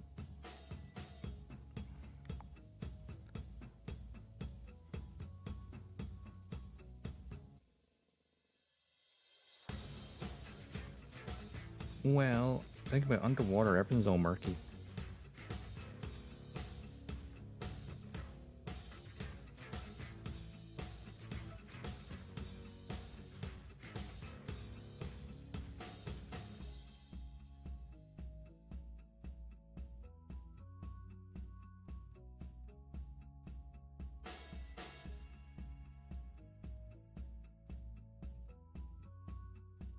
Maybe not bright yellow, though, because they might be able to see that.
Yeah, kind of, yeah.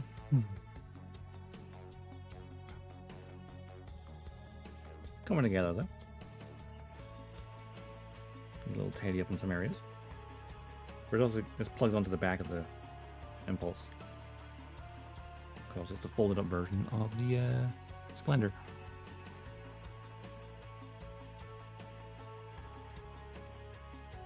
It's a little, like, thin in some areas.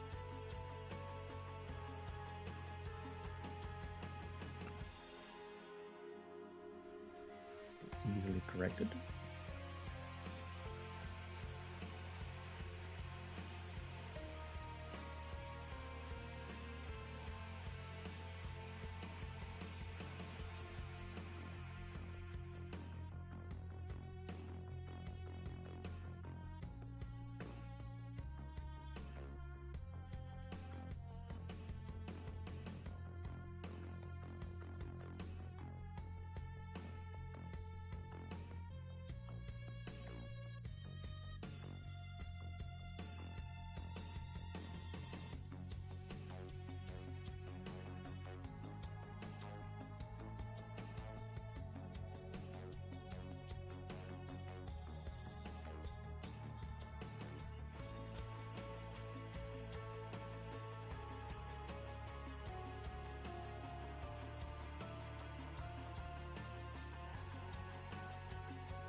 Okay.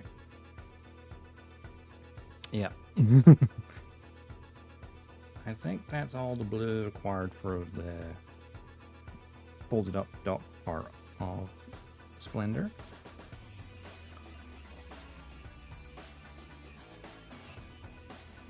Because it's mostly just like the back part of the main body. Which, of course, this will be on the back, and then the silhouette pack will be on top of it, so you really will not really see this. But that's beside the point. So it still needs some red and gray around the engine. Obviously the fully deployed one is a little yellow tips on the tail fins, a little bit gray on the front canopy. Exactly.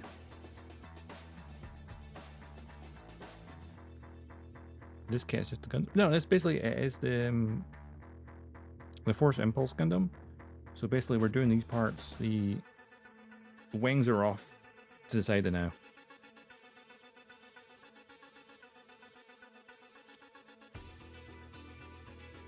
Well, it dries. I need to put the second coat in that actually. Yeah, I don't know it's the right color. The important part. That's the thing, like, yeah, this is part of the backpack, yeah. So on the Force Impulse, it has a little core fighter, which you can just see here, in the corner here, which folds up into this and then docks with the main body. And then the backpack attaches to it.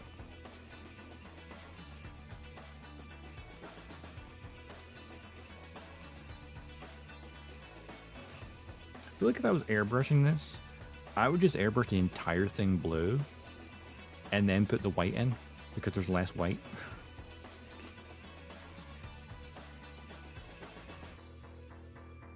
It would make more sense, right?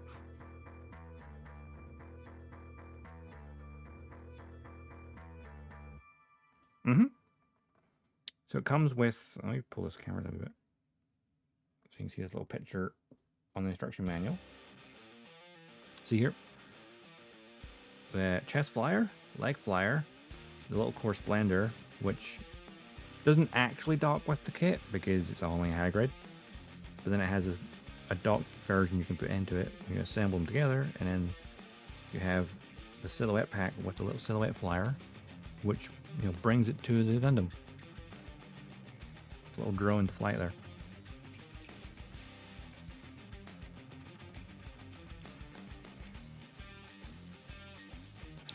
And this one is just a core Splendor, so it allows it to interchange parts very quickly, as well as being an escape vessel.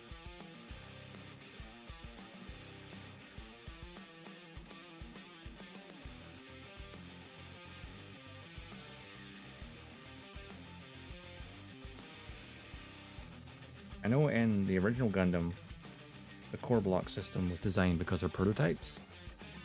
So it was literally there as an escape capsule. So you could, save the pilot and, more importantly, the data on the prototypes. The pilot was important too.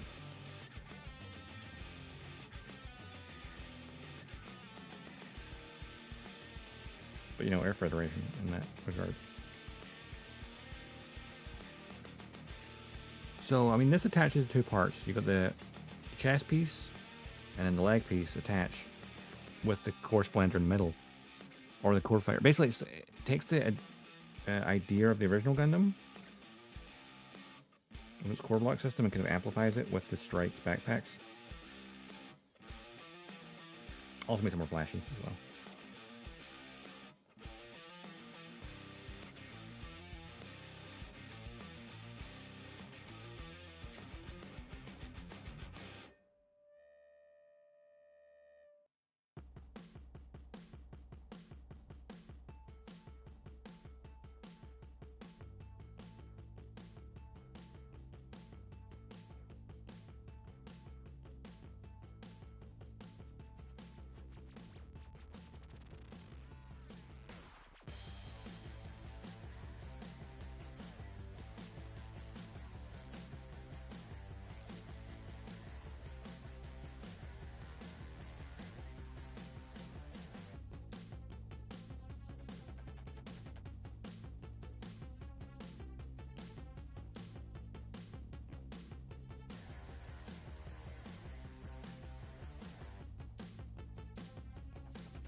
there. Of course, using runners for like, they're slightly thicker than these holes, or just about the right. Yeah, so the little drone delivers the backpacks. Yeah, much like the original Gundam, this one can deploy as its chest and legs and dock. But unlike the original Gundam, they can fly independently. Whereas the original Gundam had to have the gun parry carry it and then just drop it. And the Gundam had to dock with it before it hit the ground, basically.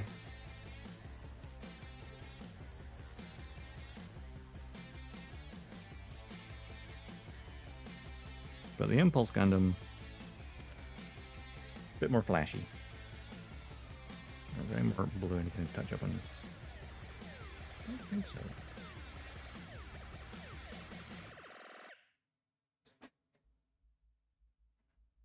Alright, let's get a little bit of red on here. Or what I do need to do is, where's the core silhouette? Yeah, so basically, literally, the Force Impulse can change its equipment on the fly.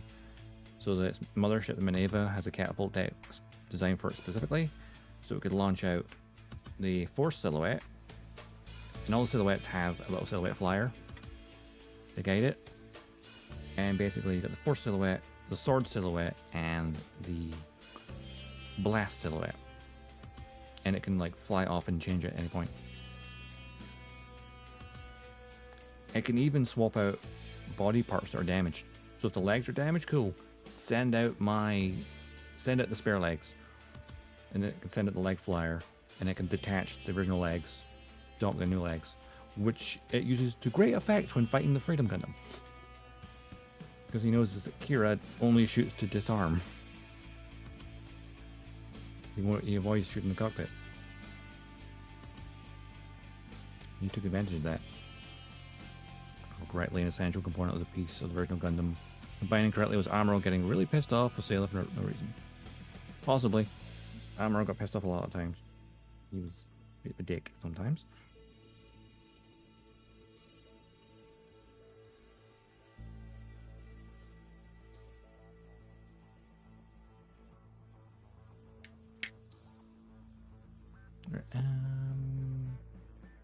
Force Impulse.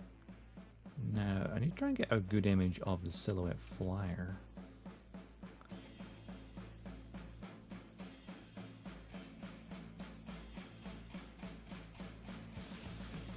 All the UG defense, yeah.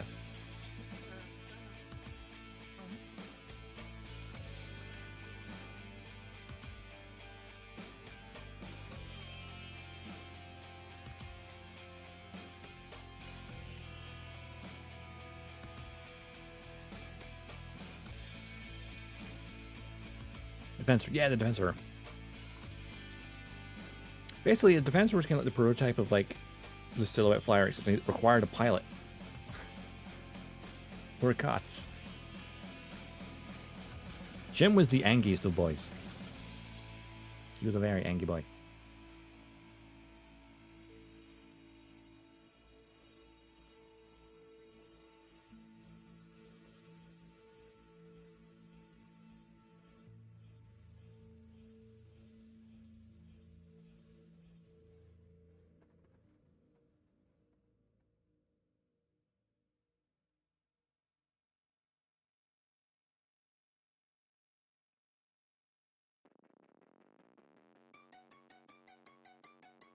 Right, I need a lot of gray on this. The silhouette flyer. Did I attach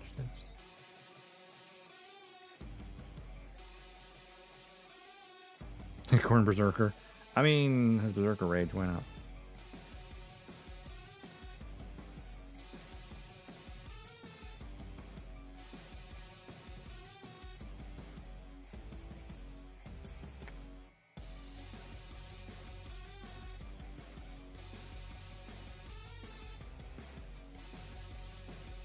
No worries, Mecha. See you a bit later.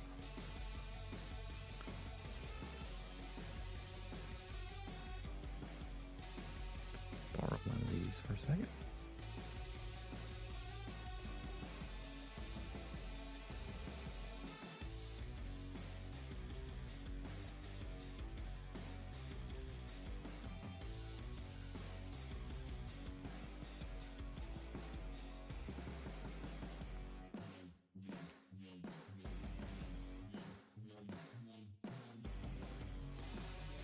I'm gonna take these wings up here for a second so it's less in my way.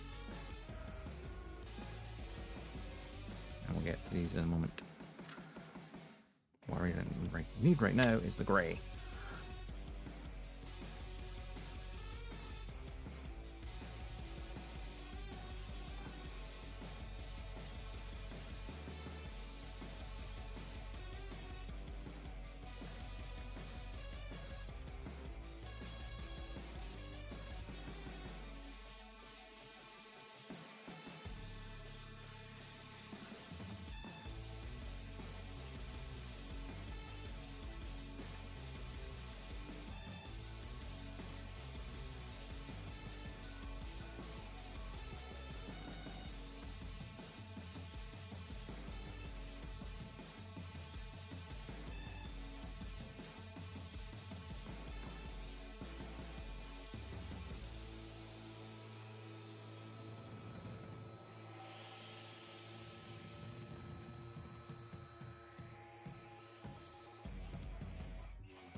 The thing about Shin being an angry boy, I mean, there's really an episode called Angry Eyes.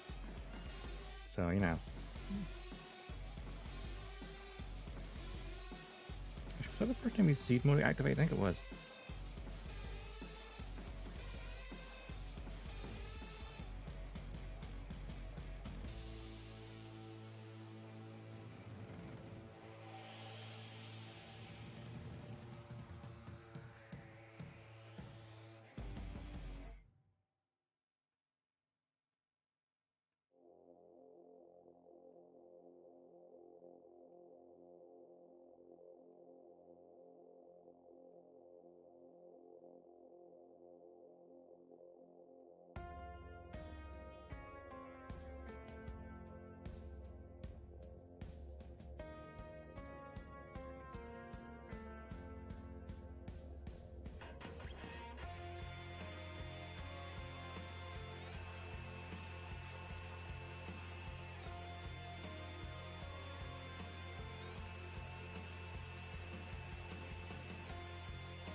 I really wish the thruster, which was meant to be gray, was on the runner with the joints of the body, but whatever. There's some part separation where you're like, this is a separate part, but it's the wrong color. Why not just put it in a different runner? Like, some of the parts are so small they have to be attached to other parts. That's fair.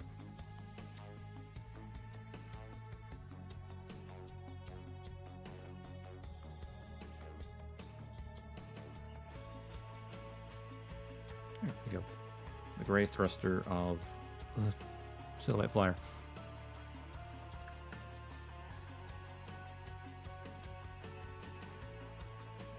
And then Silhouette Flyer is kind of a mixture of gray, red, and black as well, actually.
mess up a tiny bit. That's fine. I can tidy up afterwards.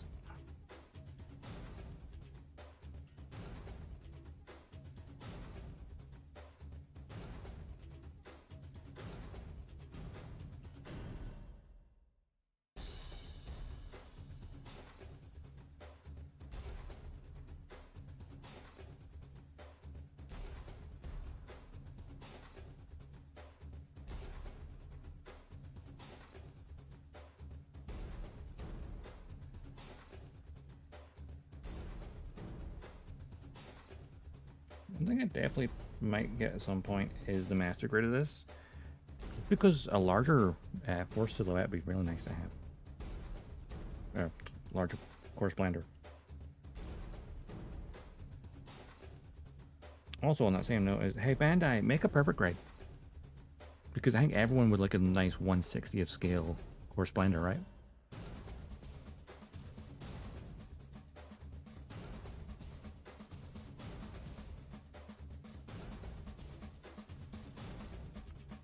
Or there was a model kit for 1/48 scale core fighter, so you could just make a core Splendor as a kit by itself in 1/48 scale. I mean, we have a Sky Grasper in 1/60th. It comes with a Strike Rouge, but hey.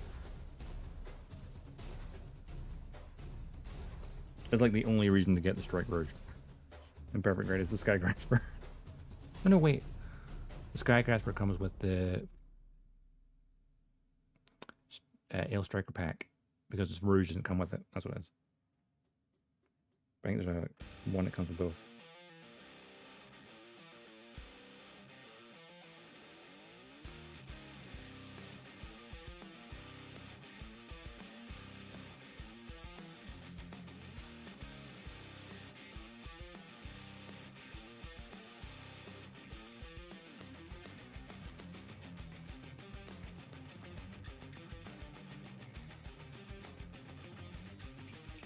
I ward it down a tiny bit there so I could get that line that goes between the two grey bits.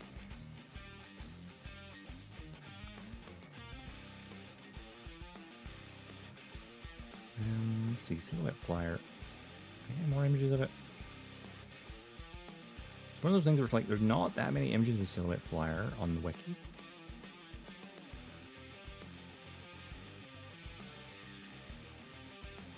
Oh wait, Silhouette Flyer, Silhouette Flyer. Come on, where's the Silhouette Flyer?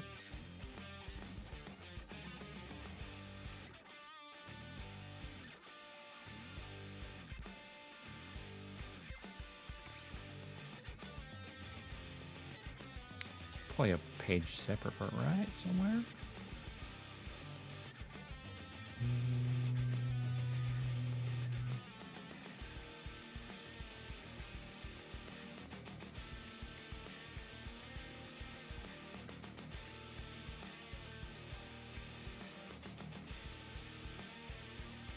Maybe not.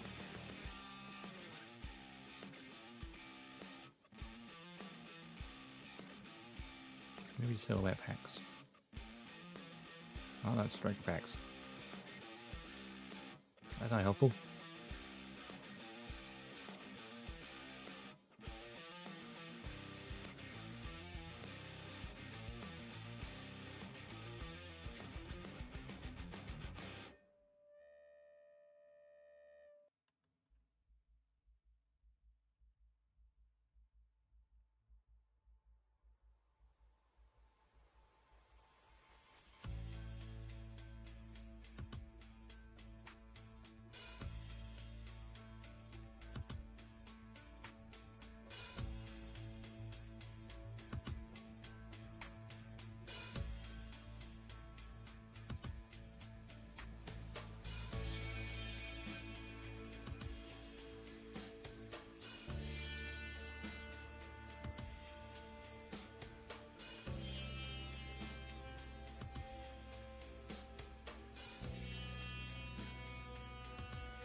The parts on this, it says it'll be gray. I'm just going to go with black. No. Parts are black. I'm just going to go with the Phantom Gray, because the Phantom Gray is really dark anyway. And on the one piece of line art I can find, it looks the same color. Whereas on this, it looks like different. It looks more like the black. Unless I mix some black with a little bit of white, just to lighten it a tiny bit. So can I get that halfway between color?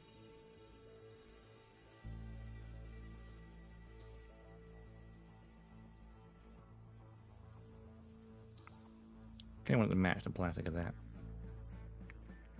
Oh crap, where's the black in this? Dark green. Oh, that'll be where it is. There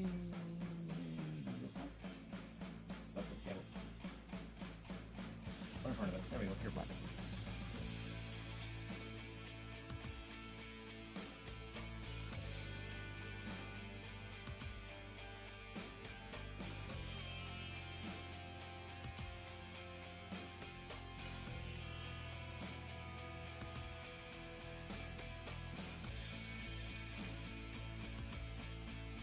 One, two, three, four, five, maybe. It's very black. And pure white. There's one drop of that. That's a 1/6 ratio right now. Force Impulse? Yeah! Force Impulse, and I'm currently painting the core Splendor and core Silhouette. Or Silhouette Flyer.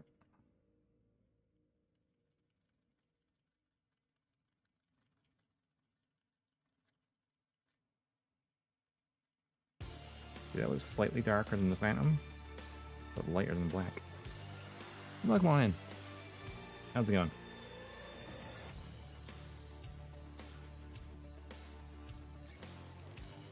Ooh, where's the black runner?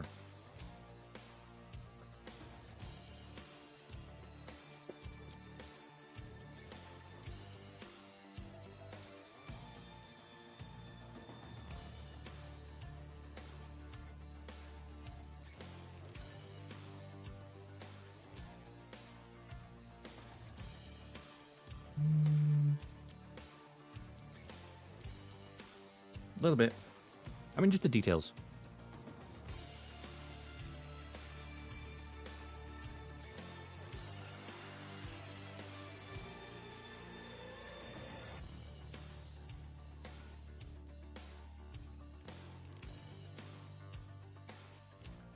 Okay, a tiny bit more white in that, actually.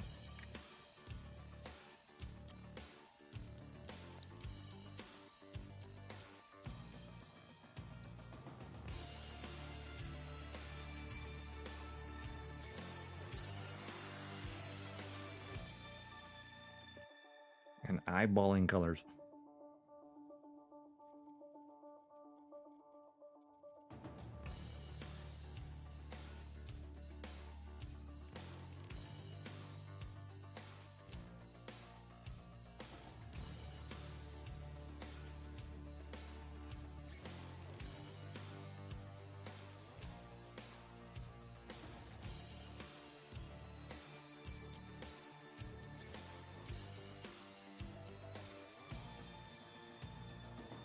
Yeah, that's like extremely dark gray now. That'll work.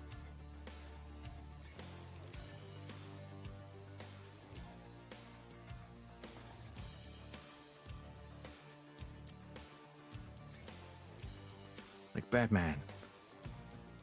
Like only work on black. Or extremely, very, very, very, very dark gray.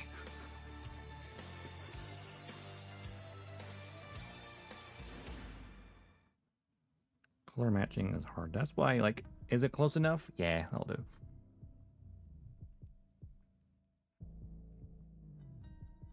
This is where it turns out I put it on the white and it's almost exactly the same shade as the other gray. And then, like, to defeat the point.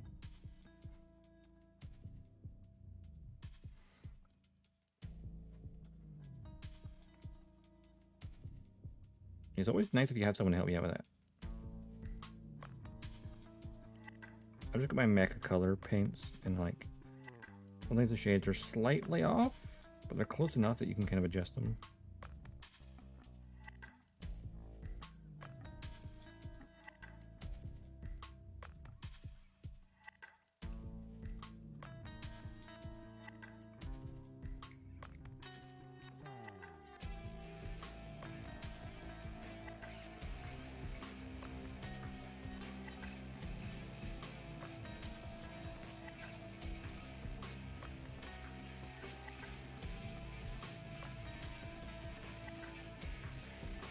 Ooh, water slides. I've yet to attempt water slides.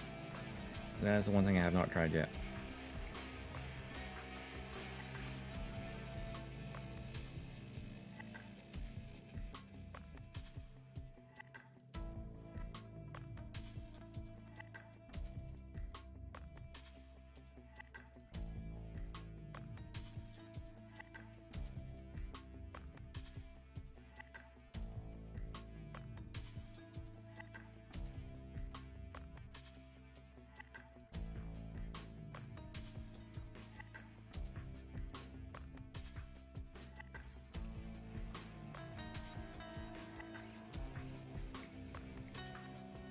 Slides fly off while have been applied. I mean, water slides you need to top coat them, unlike stickers which don't need to be top coated, but water slides definitely need it.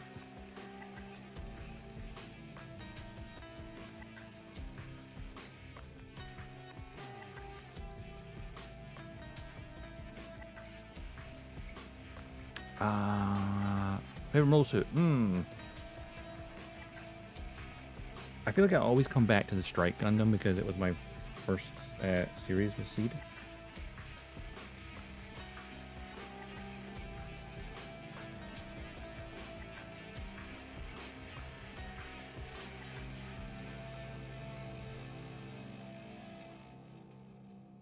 So I have a massive soft spot for it.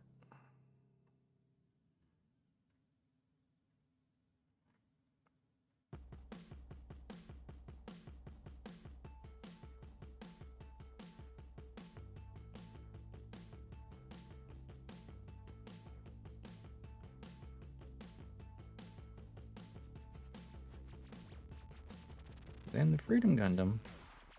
Gotta love the Freedom.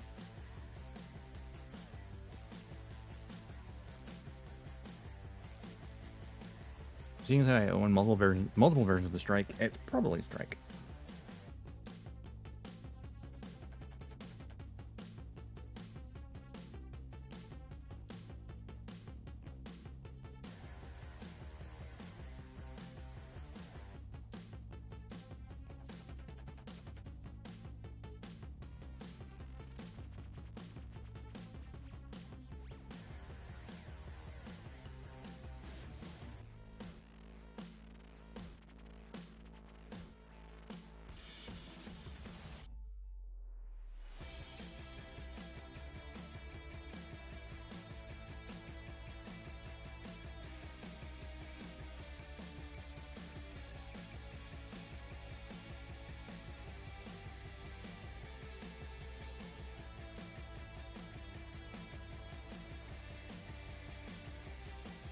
Death Scythe is the best one in Wing, for sure.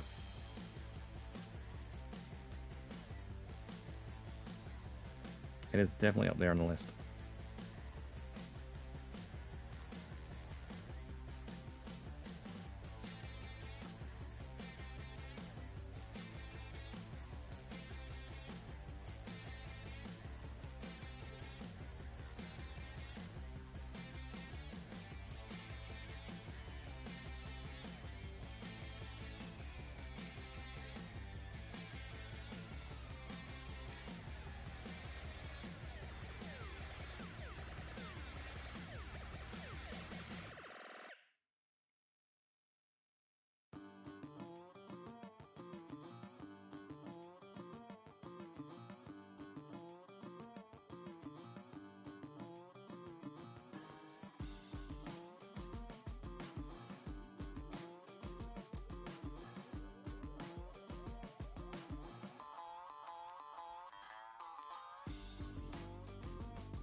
Ooh, the Gray's Iron, eh?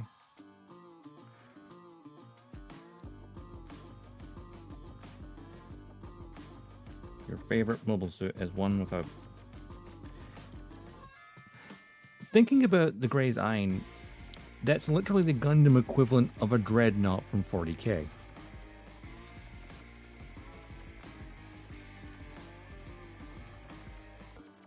There's a man welded inside.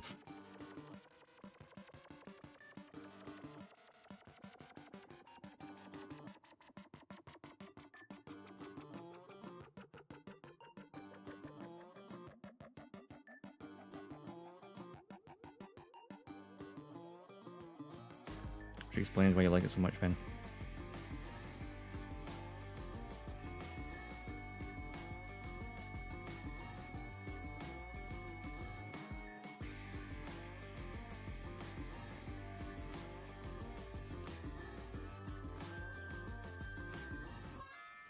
Yeah, poor Ein.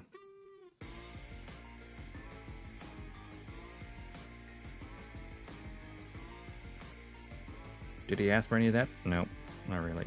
He just wanted to do a good job.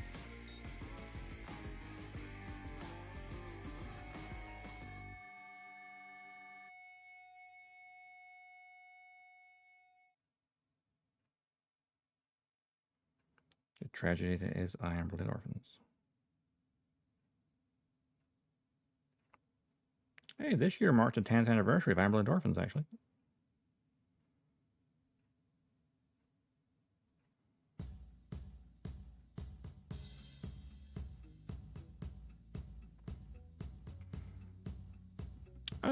Yeah, I mean, yeah, I suppose he's a little bit more alive.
He killed 0 people. Damn. His KD ratio is terrible.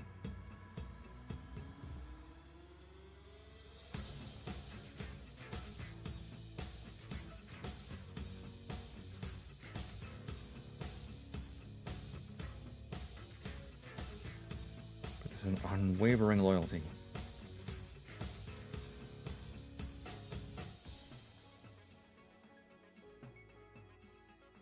Was rewarded. Ooh, the Elfresses were great. I actually think I like that more than the aerial itself.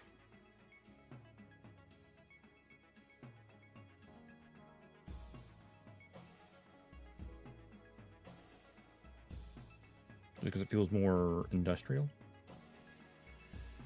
It's very old-fashioned thrusters. Versus the aerial, which has the much more fancier ones.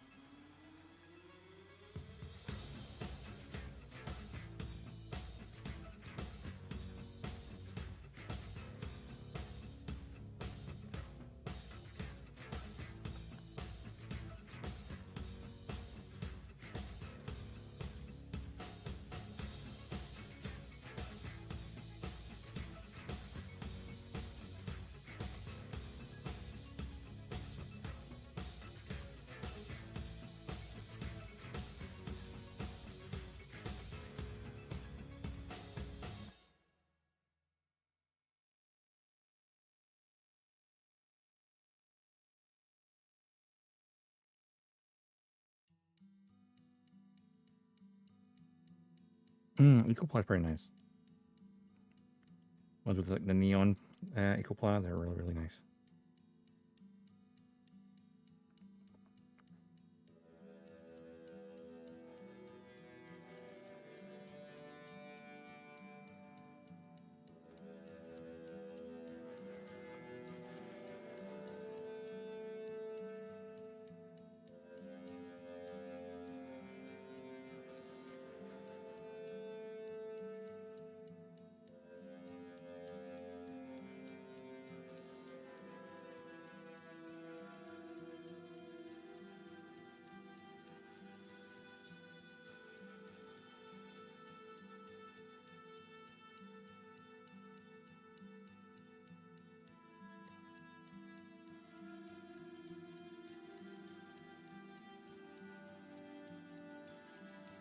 Oh yeah, the Gundam Assemble tabletop. That's gonna be interesting.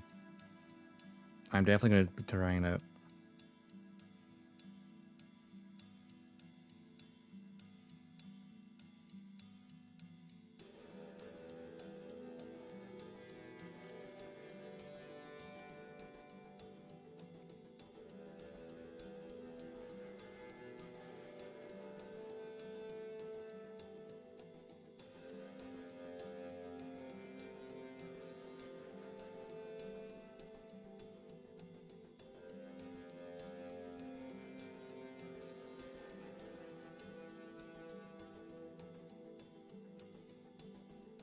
And the leading edge of the wing.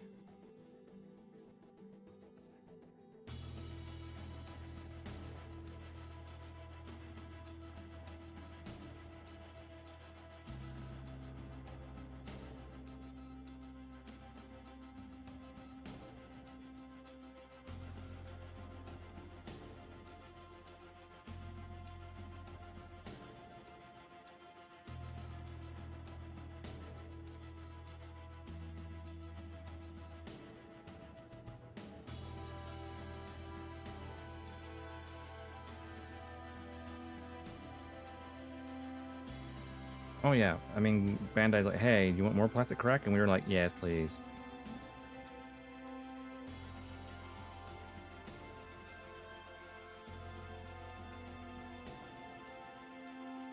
Our wallets are like, no, why? Why have to done this?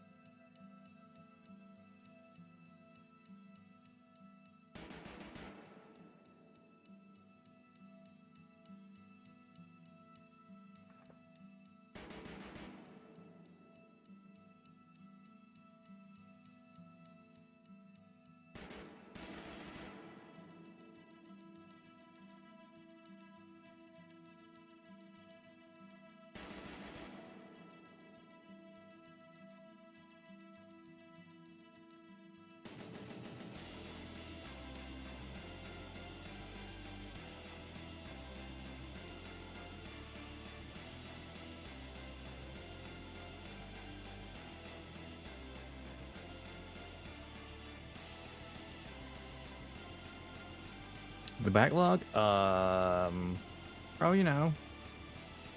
Ferrari.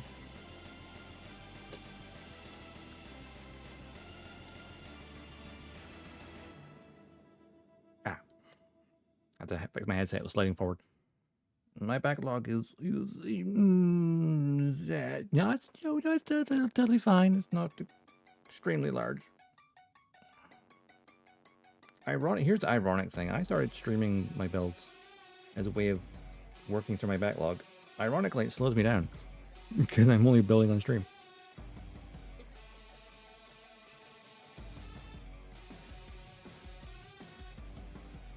But at least I'm building.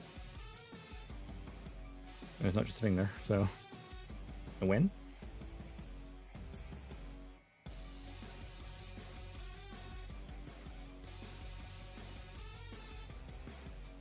Ooh, that one has to fit. That's fine. Do a video about how an RG God Gundam is 37 pounds, and then showed being a box compared to a drop pod. And I was like, yeah, there's at least 3 times the plastic in the RG. Yeah. Now, honestly, the 40K stuff is extremely detailed for its size. So obviously their molds are incredibly precise. So I can see that increasing the price a bit.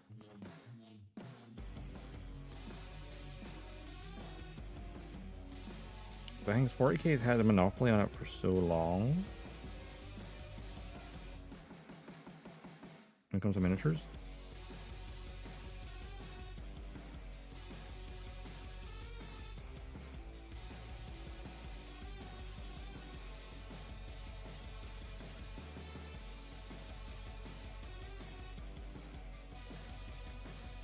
But there's so many tabletop games now. You got Warhammer 40K in Fantasy, Battletech, Star Wars Legion,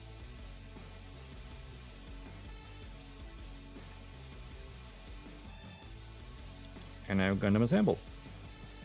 There's probably other ones I'm less familiar with.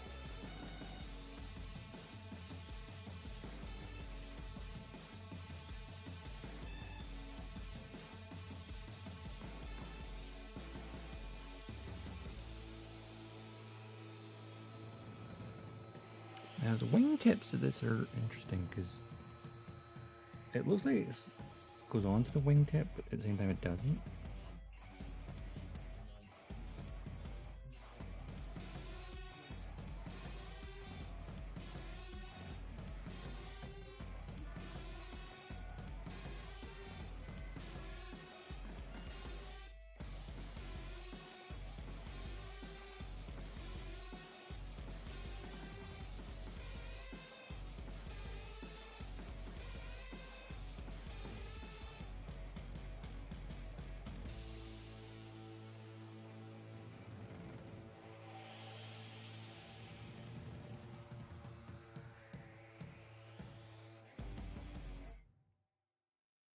So I think in terms of the dark gray black, that might be it for the silhouette flyer.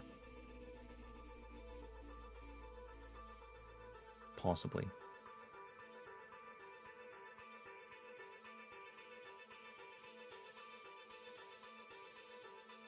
Like some bits in the bottom are like it's a little splotchy, but other than that.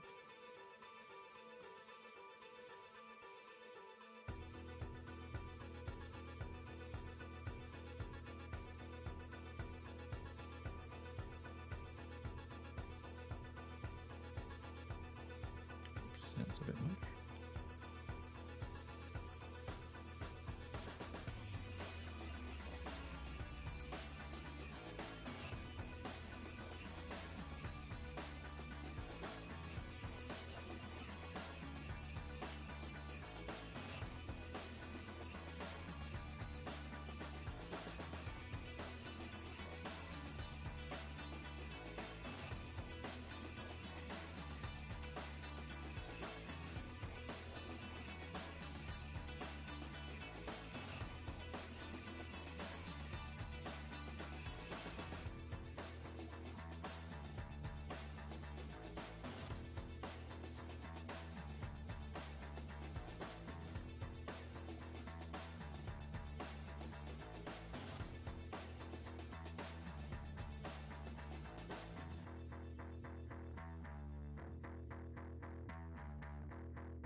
Now, I'll quickly check something. Try to get a good image of this.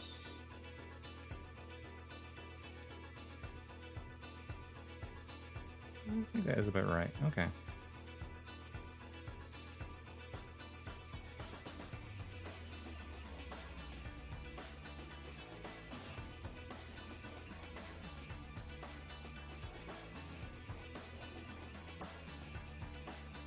That little thruster. So that I can grab this again.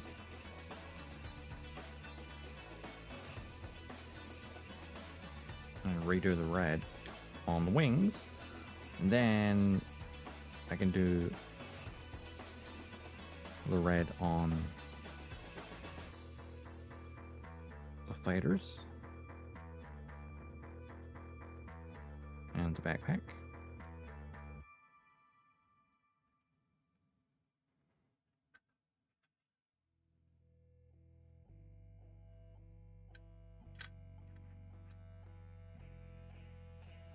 I like how some parts are super easy, and other parts are like, this will take a while.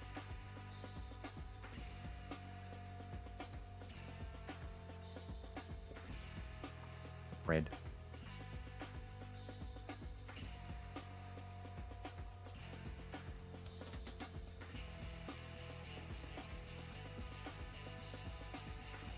Actually, before for red, I have an idea quickly.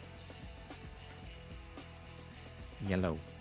Especially with that black. It's kind of still wet.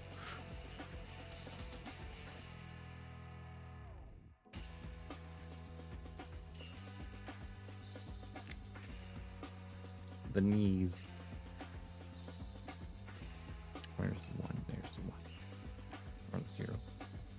Where's the 00? That would be too thick, actually.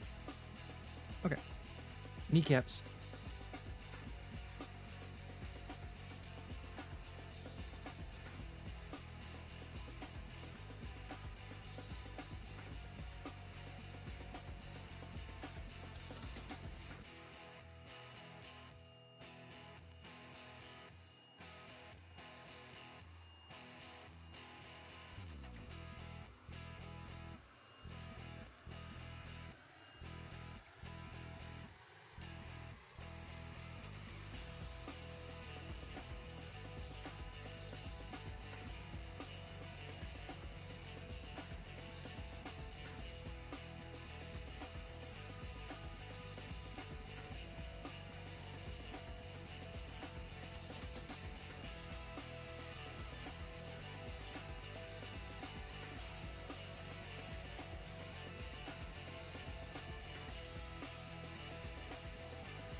Here's the tricky part. Get the raised black bit.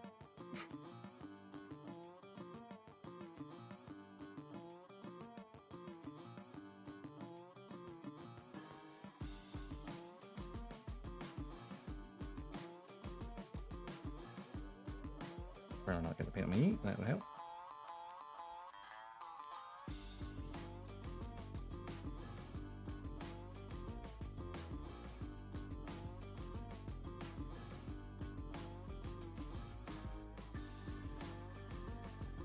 Yeah, that's probably about right here. Just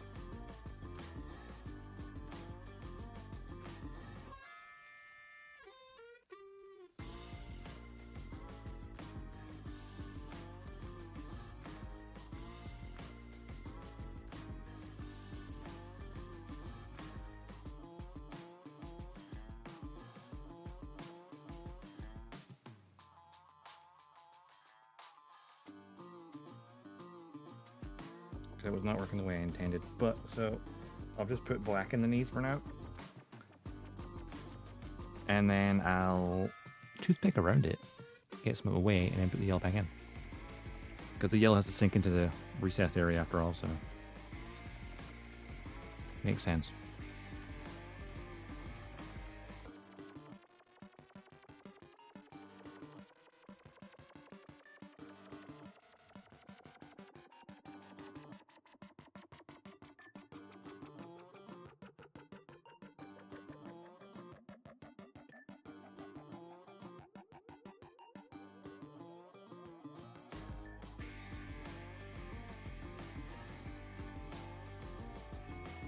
Now these wings.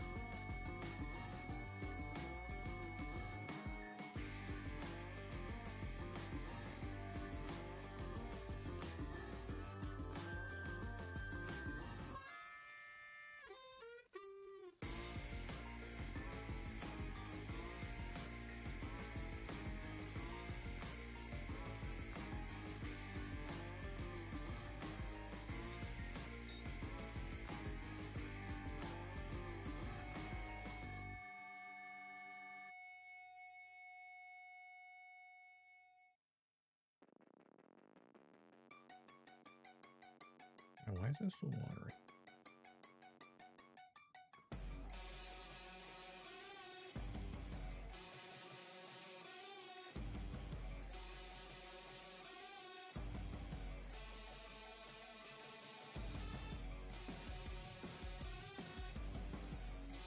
The red's just naturally more watery. It's weird.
think because it's going onto the black plastic, it's going to take like a third layer as well.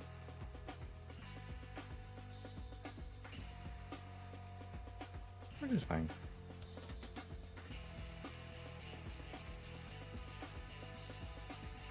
Each layer, the red gets brighter.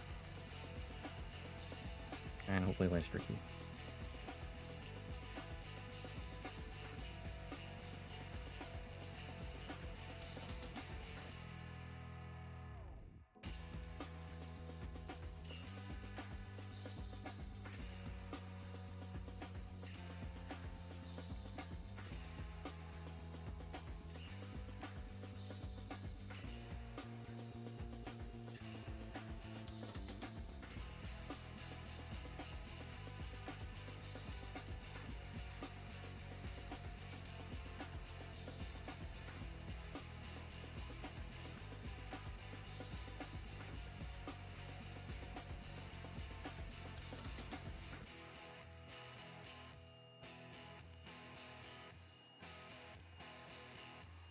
My headset is sliding forward again.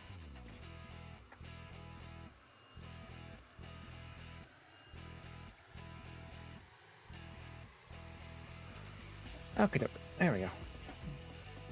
Leaning forward too much.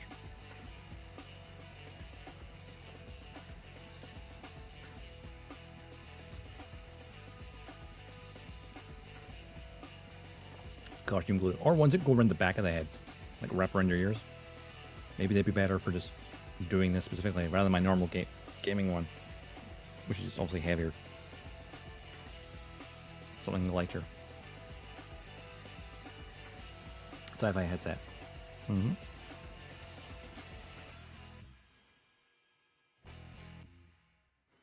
Right. Core Splendor.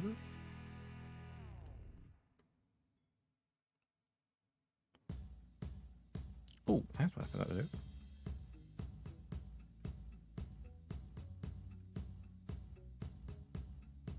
Crazy glue? Yeah. Might work.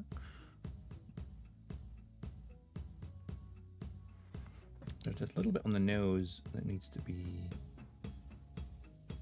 black as well.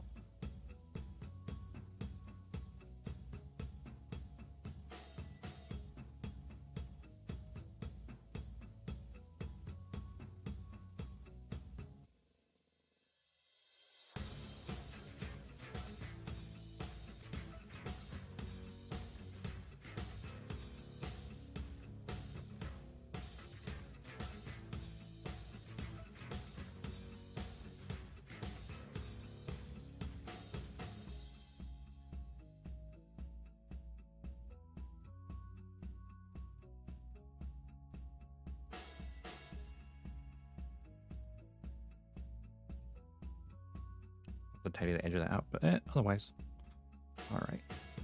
Stay. There we go. Third-party kits? No, I've never dabbled in third-party because I have a massive enough backlog of Gunpla.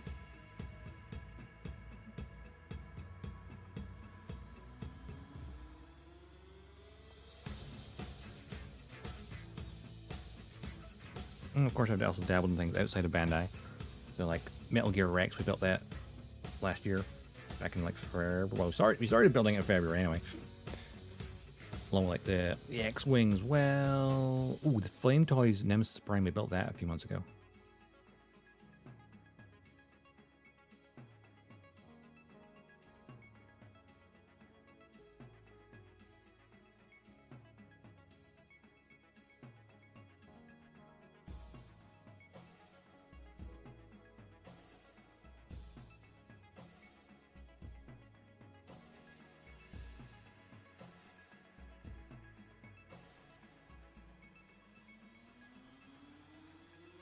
I need red on run thrusters. That might be too big, actually.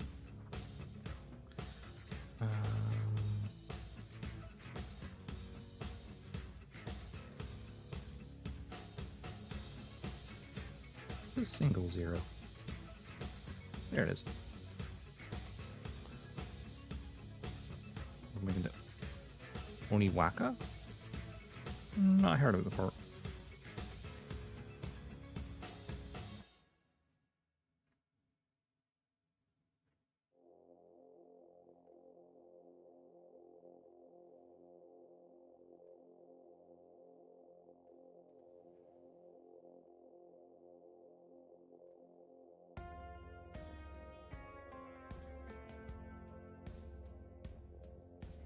Also, ability where built thing can be held parallel to the ground by legs. It still holds. Nice.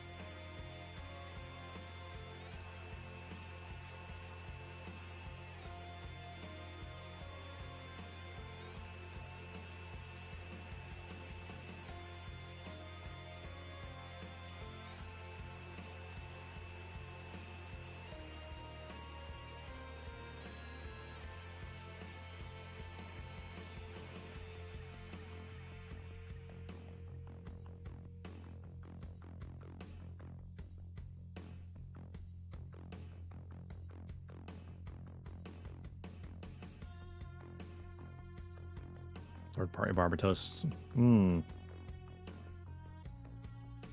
That's the thing with third-party. It is very hit and miss. You hear what ones are great, and then other ones are absolute trash. But sometimes it's quality control. Like, some people can have the same kit, and one's terrible, one's good. They're more inconsistent.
And getting the red inside these thrusters is a pain in the butt.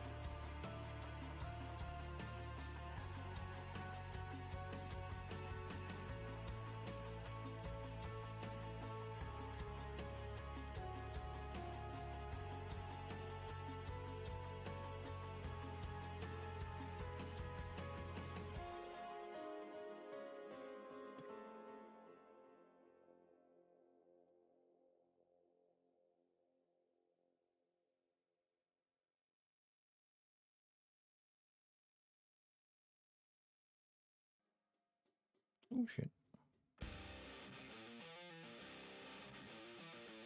That worked in my favor.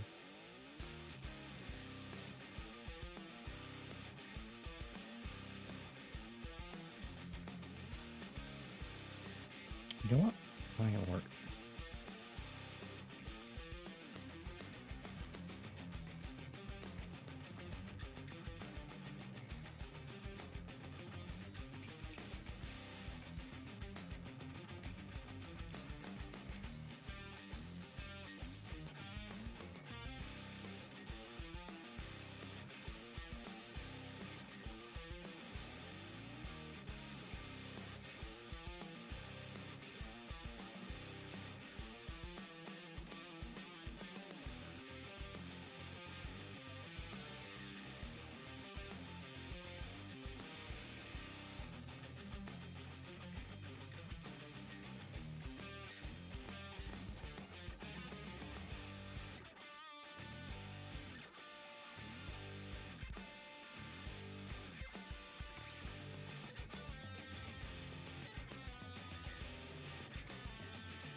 So I may have taken a little creative liberty with this one. See how like the engine intake. It's meant to have red on the inside of it, but I may have got a little bit red on the where it was previously blue sticking out in front of it. But to be fair, the line art doesn't even have that bit. It sticks out. See a little bit of red it sticks out. That doesn't exist on the line art. A little bit of white in front of it does. So I've just decided instead of that being blue, it's now extended out the thing a bit. Because it worked. So yeah, it works.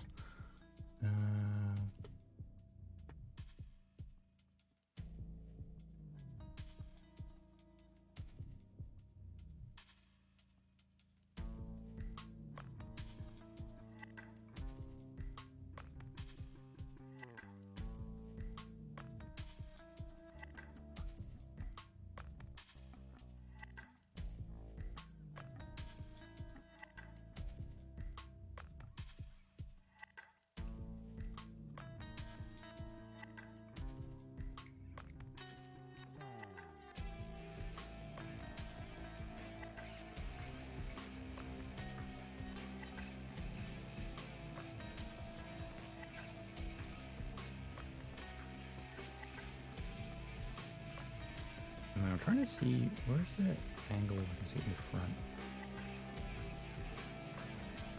Okay, that is kind of the same scenario. Okay.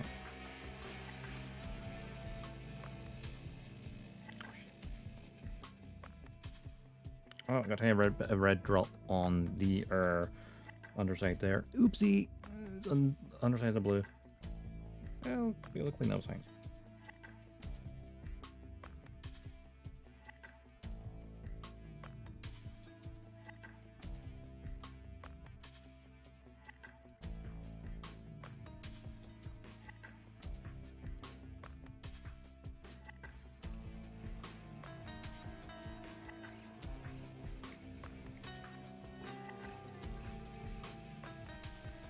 Designers take creative liberties all the time. Godflame, I can't even pronounce that, but it sounds cool.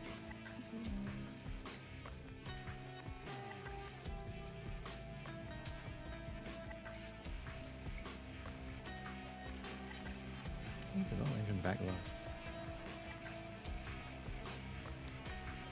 Shot from behind the engine.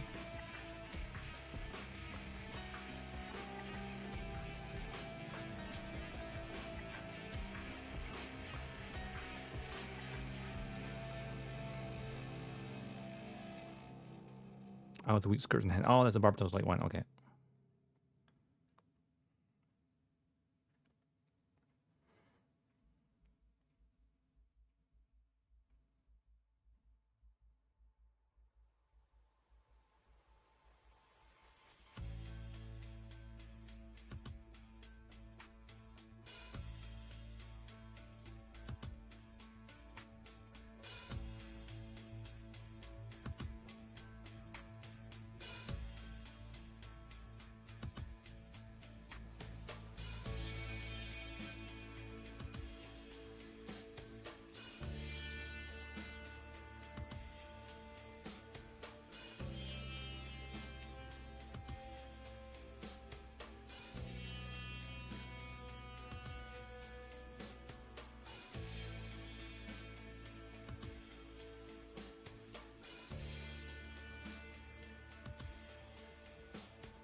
A bit more red again.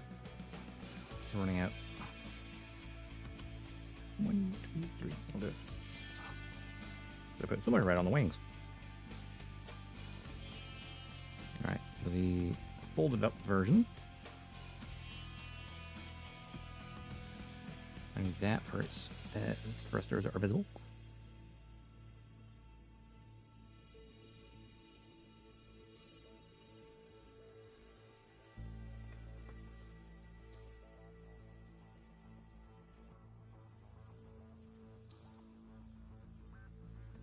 That's the wrong part.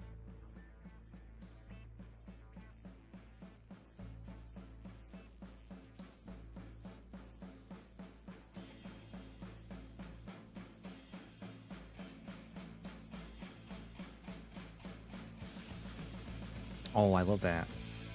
When it comes with wee backdrops, always kind of cool. I know, like, Transformers figures have been doing that recently as well.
Not too bad so far.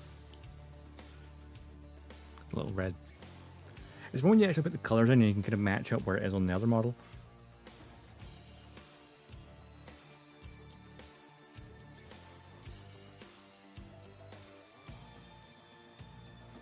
No,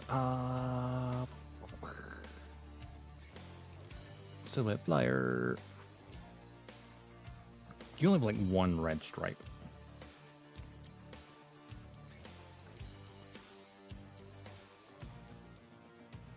I'm like, well, you do have an engine.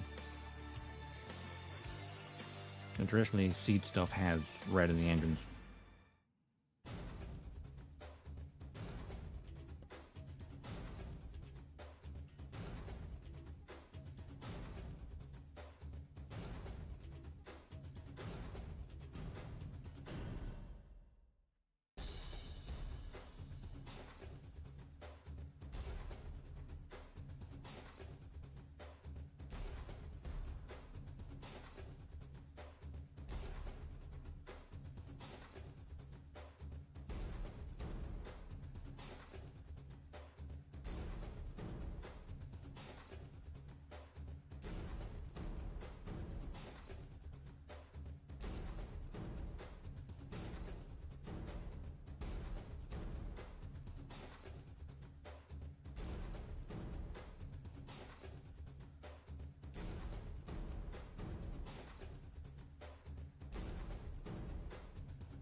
There's a little bit of red on there, just makes it the whole thing pop.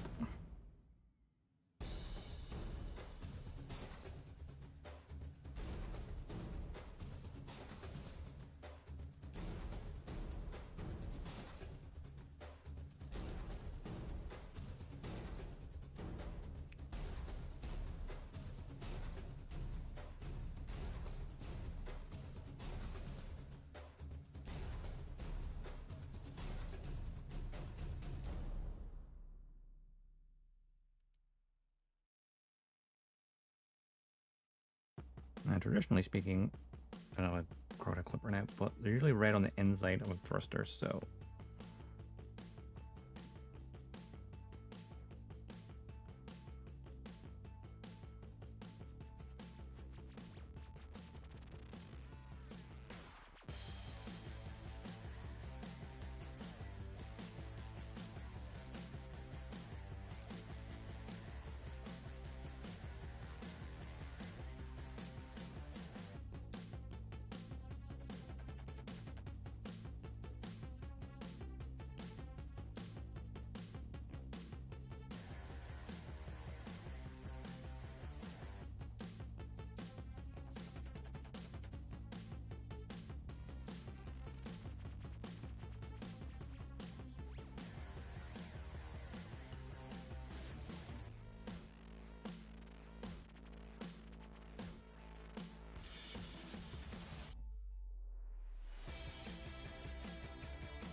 Balance that on there.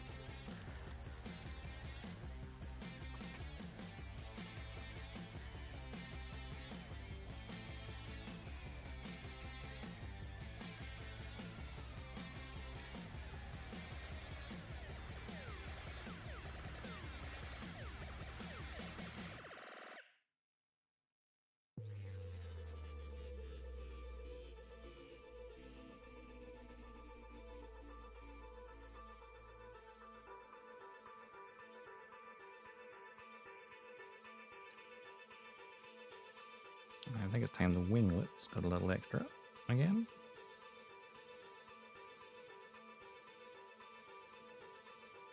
Because that layer is clearly dry.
The wing. I think I'll probably need one more coat. The wings. It's because it's going on top of a dark plastic.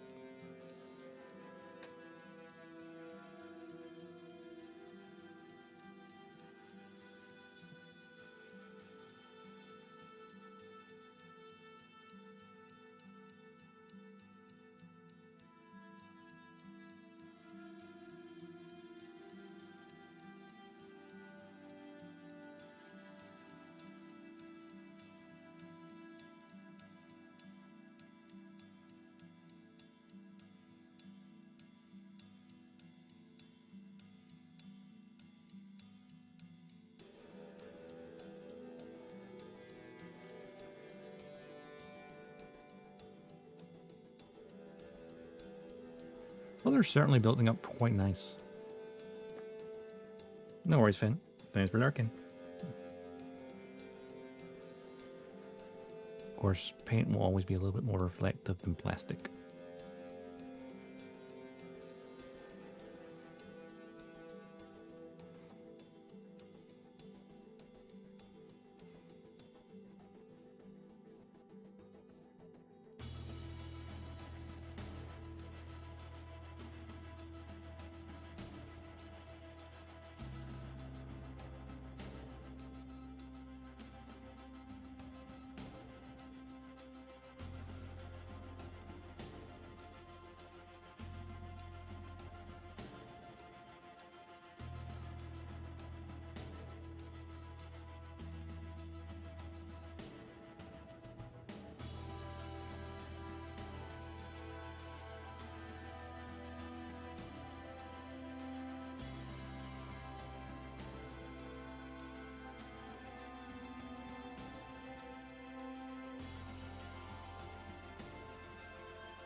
Alrighty then.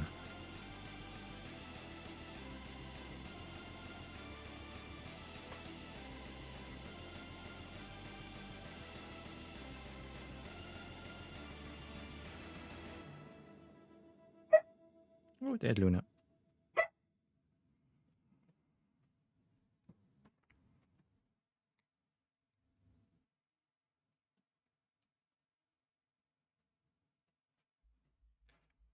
Alright, what about this here?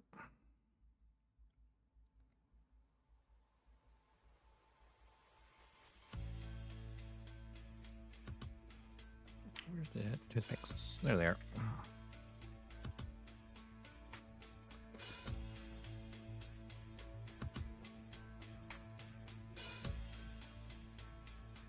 Clean up some edges while some paint's dry.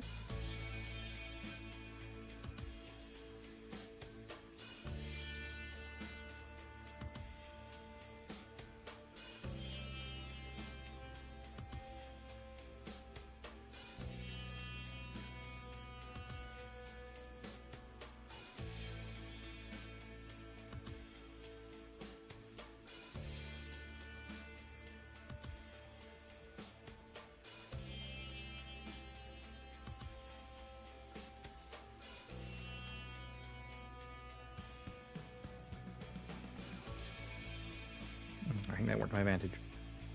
Having the dark color first, take it out of the groove, and I go with the yellow back in.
We just realized there is new antivirus locks on Gundams. Just waltzed in and just boop, game time, no password either.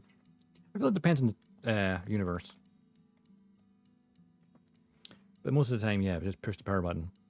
But to be fair, a tank in the real world doesn't really have a key either. Because, you know, people who aren't unauthorized shouldn't be anywhere near them. And if they are, you've got a different problem.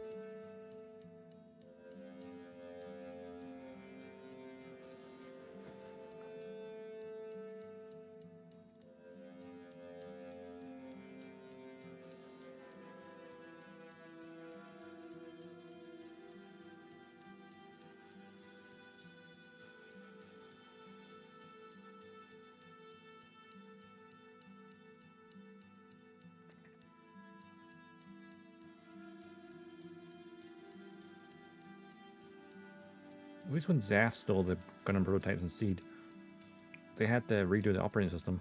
But, you know, coordinates, they did it pretty quickly.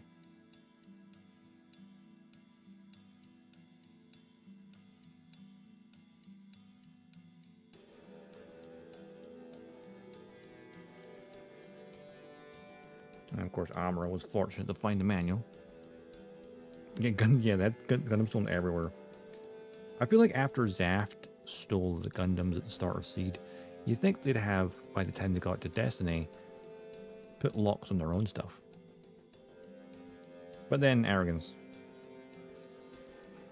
They probably didn't expect anyone to even attempt it. Yeah, colourful knees, which are not showing on camera very well.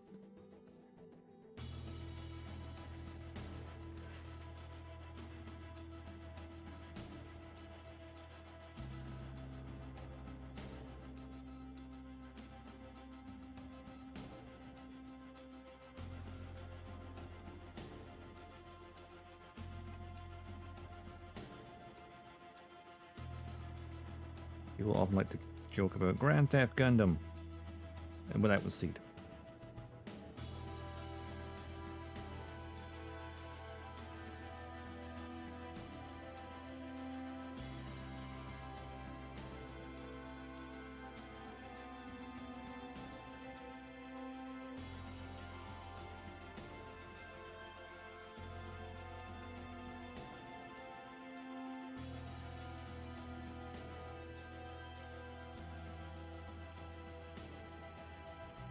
But then the AUG, you know, they stole multiple Gundam Mark IIs. Yeah, the start of Destiny. The Gaia, the Abyss, and the Chaos. The tables were turned. As Earth stole that Zaf wins. And of course, technically, Kira stole the Freedom. I mean, technically Laka stole and gave it to him. Technically speaking. Why did she even have access?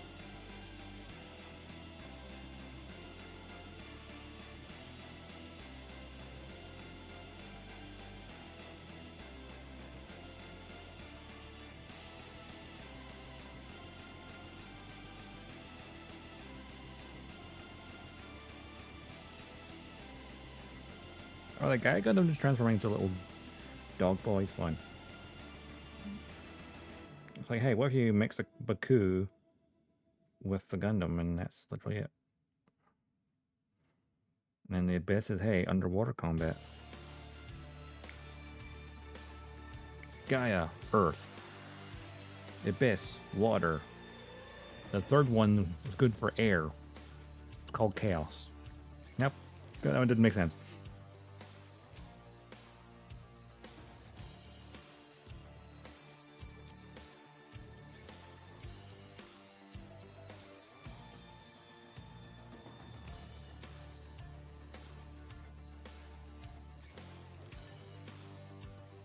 It's sci-fi fantasy, it doesn't have to make sense.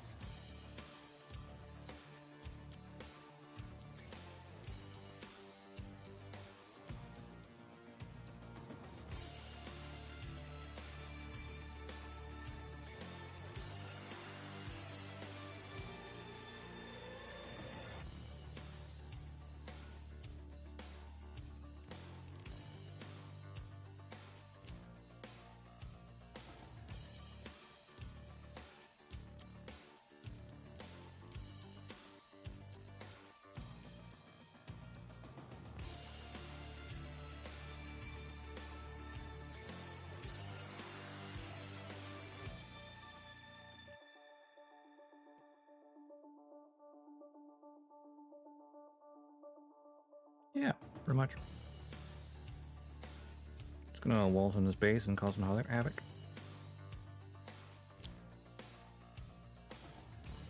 You know what's more dumb? 083. That yes, just leave the nuclear armed Gundam, which is already a violation of a treaty, in a hangar, armed, unlocked.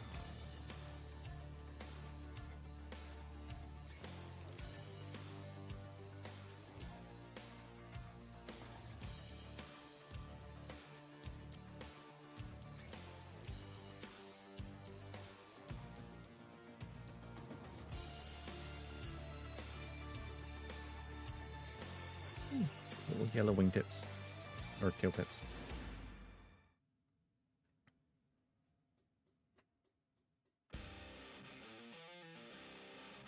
There's a reason the Air Federation covered up the entire 083 and purged the records of the GP series, GP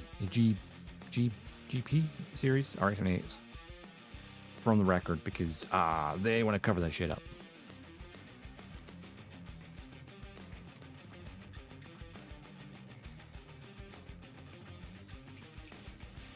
As far as history is aware, the GPO, yes, yeah. As far as history is concerned, Xeon launched a nuclear strike. With what? You know, something. Or did they call it an accident? I don't remember.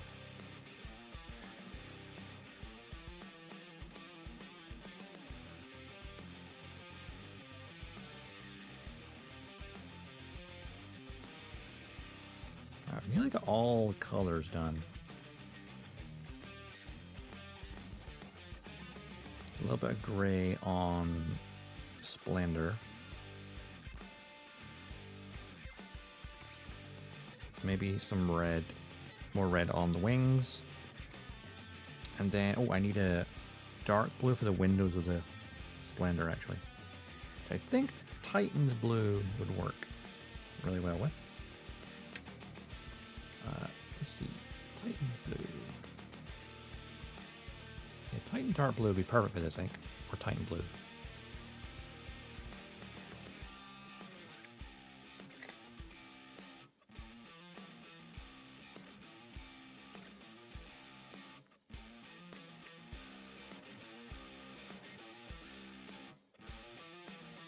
I think Titan blue, not dark blue. Yeah. Refresh that page.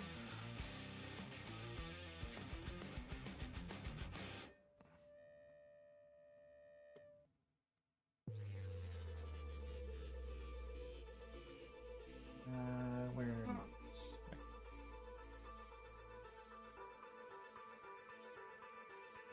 So blue for here.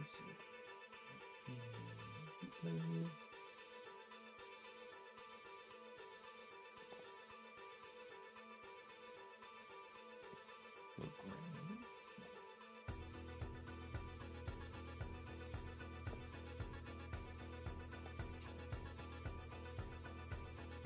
Fine, look. Titans.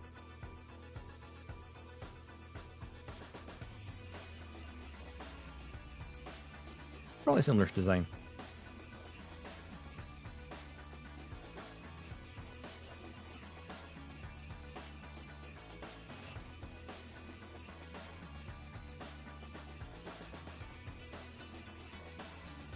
Possibly could be the same mechanical designer.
Looking too shabby.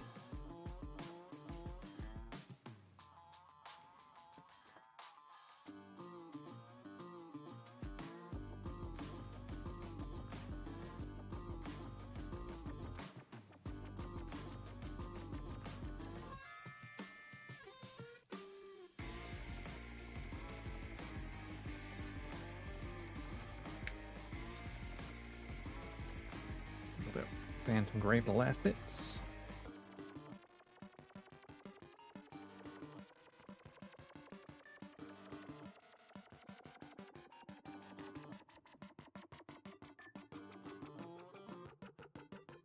Around the engine cooling and other areas.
Reporting for duty. Oh, wow. Hey, Lenteku. Thanks so much for the follow. Highly appreciated.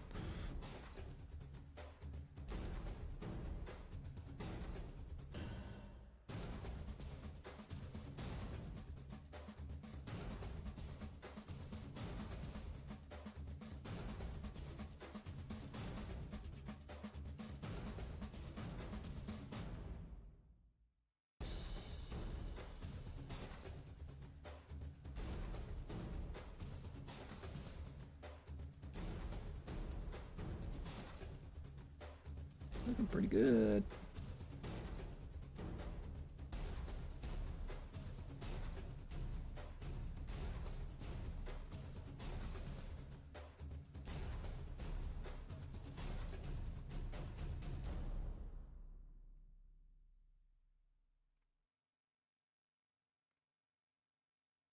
That seems awfully watery there.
And besides, aside from tightening it up and maybe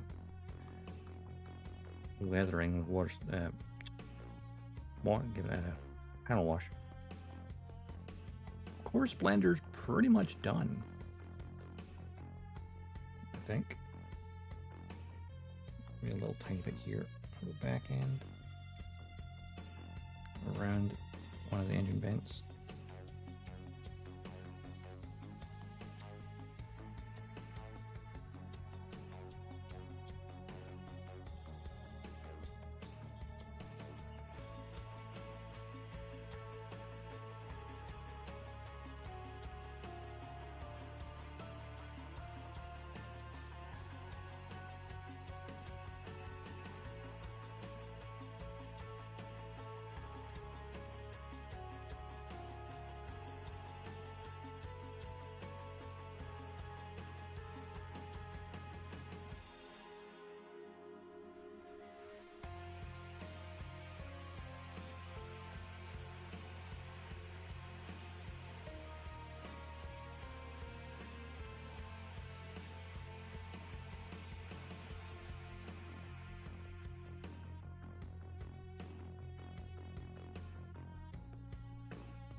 Yeah, I got all the color and the core Splendor. Just need to tidy things up here and there. Give it a panel wash, probably.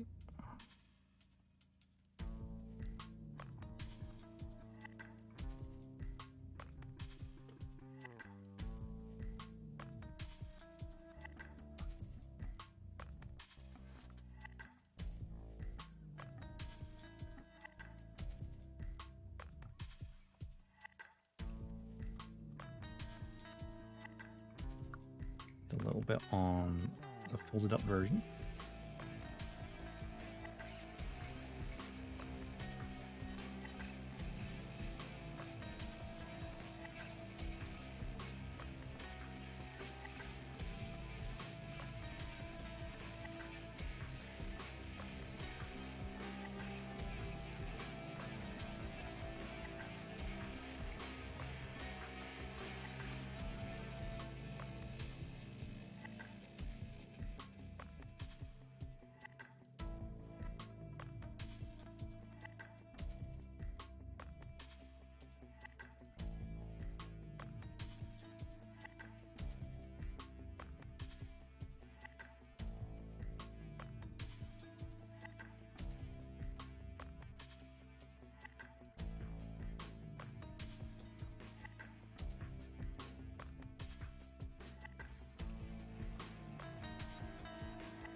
And there's a backpack version.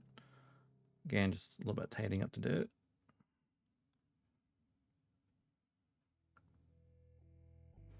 It's probably the most painting I've done on a stream.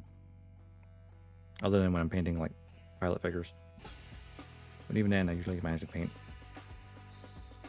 them in like a lot less time.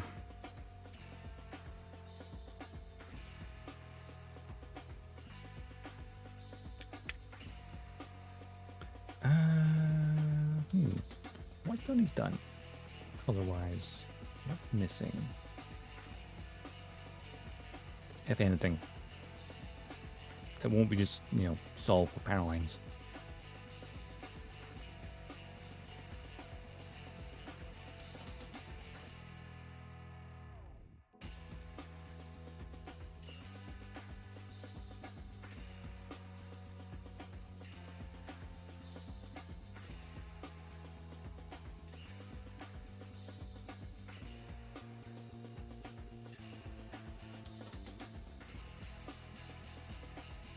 Yeah.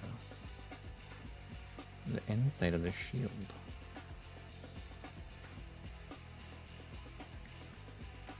There's a tiny little bit I need to do.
I got slightly carried away with that one.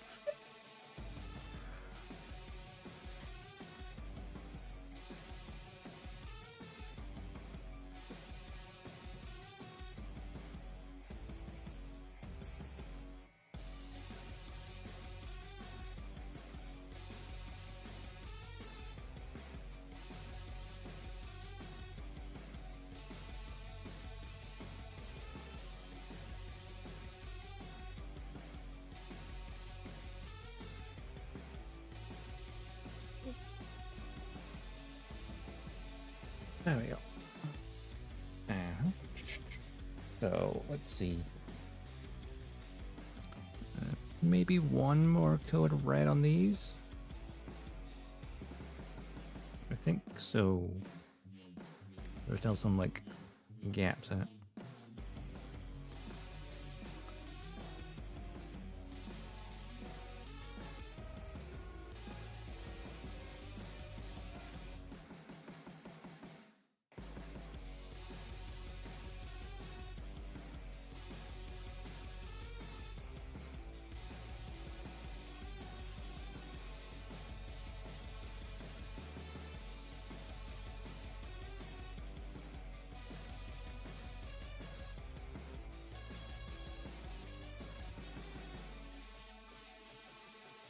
Drink of water.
Ooh. We really knocked out into the paint.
If it stays that bright red, Hank, that's enough. I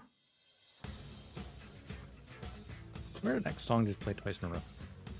Or just really long.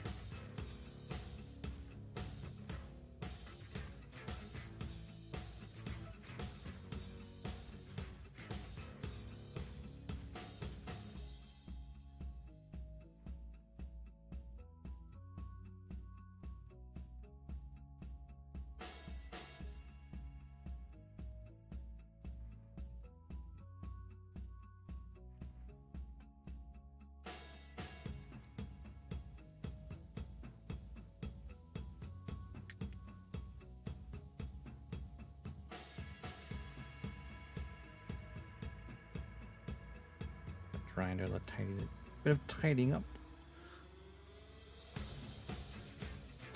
in some bits.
I think the right on this looks pretty good. Ooh, there's a little bit of a blob there. Crap.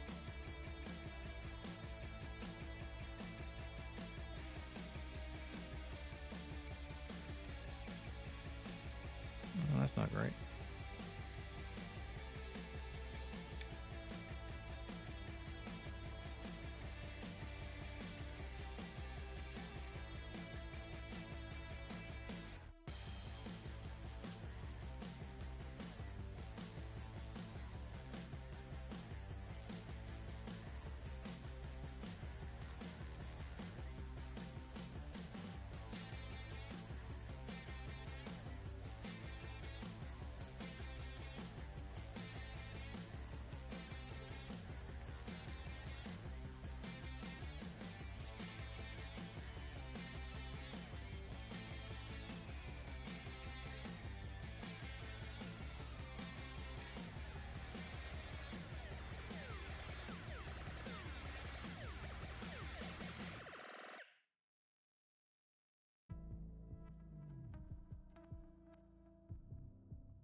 Right. Let's have a look-see at everything, shall we? Ooh, actually, there's one last thing.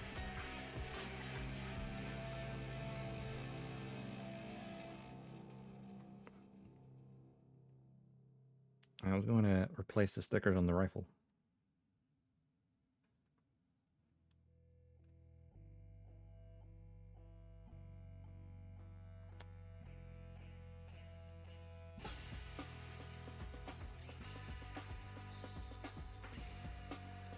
They look like shit.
Here's number 1. There it is. And white gray. Or just one white, not white gray.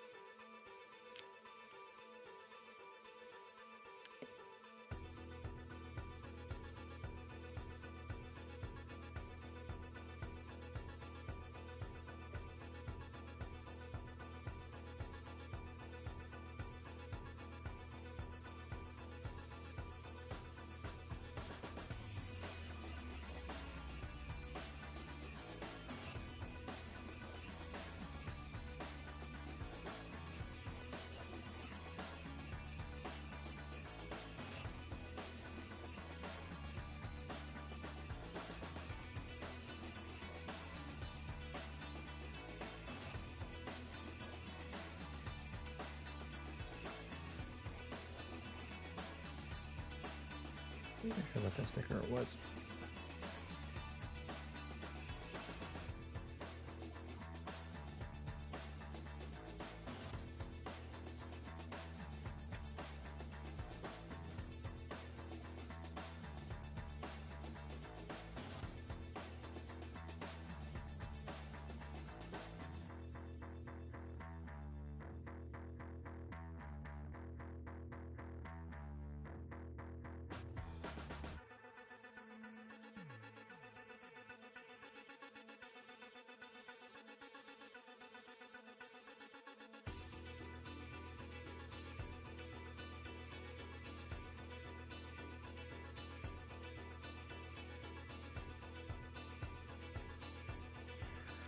Alright, so what have we still got to do? Final tidy up. Panel lining. I've got more to do than I thought I did. Well, I've been streaming for 4.5 hours. Everything's painted. No, it's just detailing. Wash checking? Yep. And hydrating? Mm-hmm. Thanks, Mick.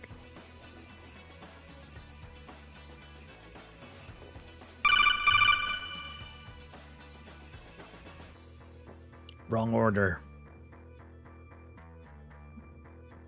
You meant to do that first. Get my attention.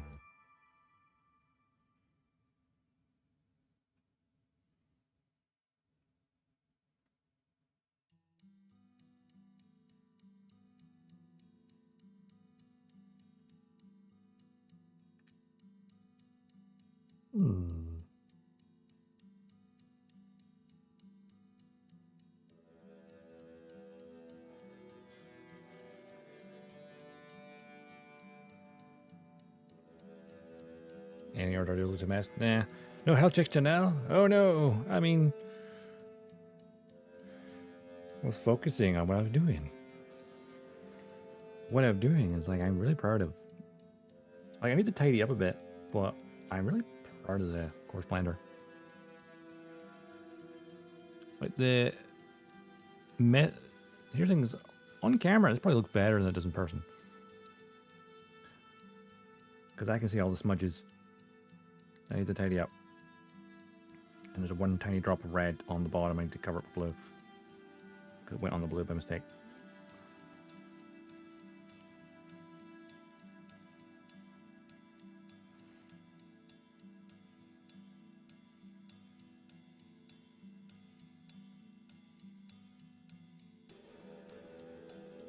Can I rehydrate this? Oh, is it mixed up again?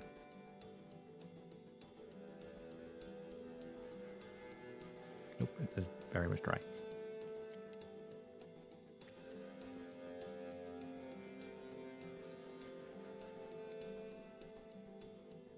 It was an easy mixture though.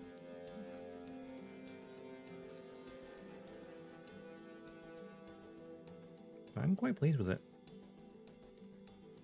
Once I tidy it up, gooey wash, panel in it, I think it'll look really, really nice. And I immediately want the Master Grade to have a larger version of this. Just this, not the Gundam, just this. Just the core Splendor. It's very pretty.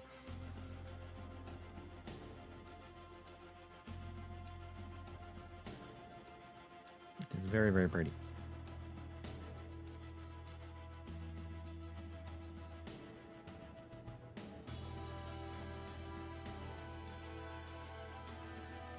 And of course, it's folded up version for the backpack.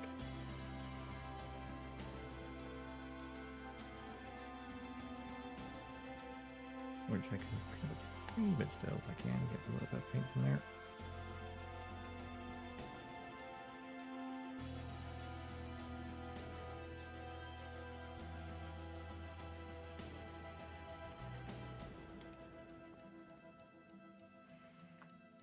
So that will attach to the backpack because obviously high grade can't transform the fighter into this.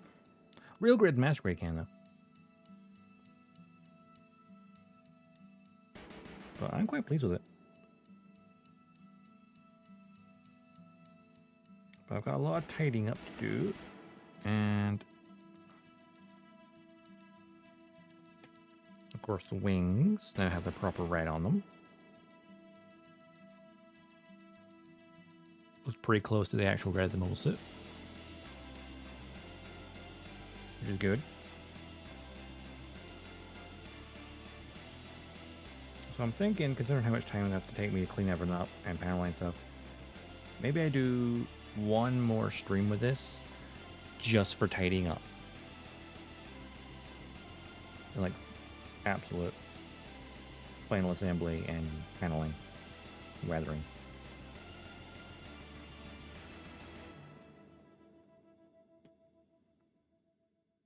I thought I'd be able to knock it in one stream, honestly. But didn't quite get there.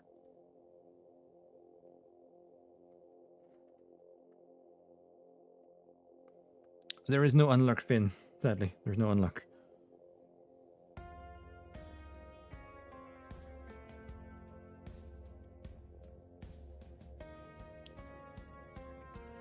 I feel like unlurk is just play a sound alert.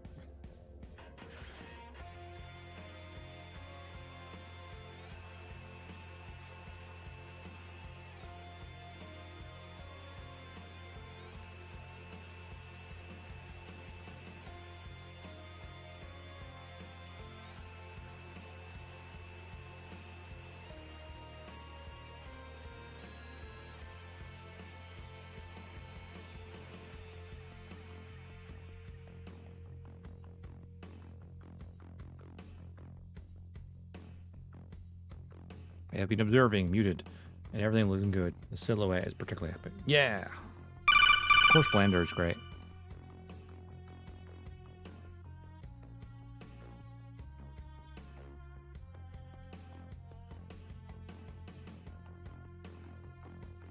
Like the core Splendor and the silhouette flyer are looking great.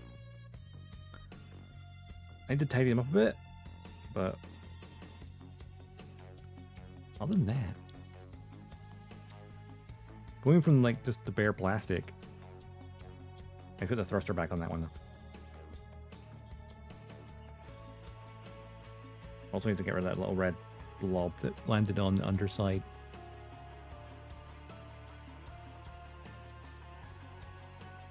We'll just tidy up the little edges around them.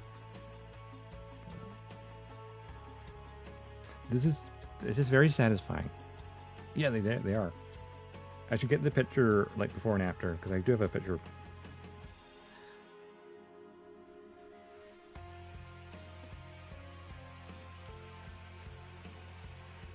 And of course the wings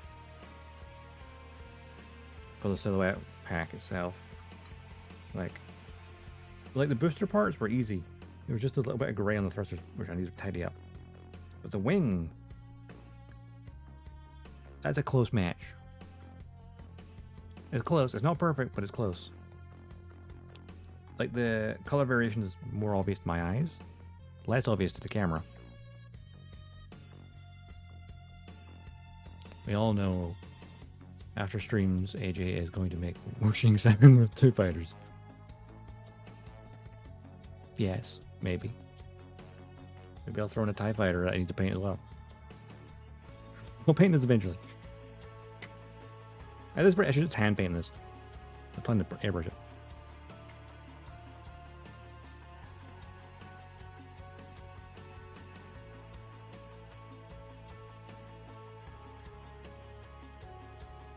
But I've had so much fun doing this. Just need to tidy up the edges. Tidy up edges. Yeah. 1/44 scale, so these are the same scale.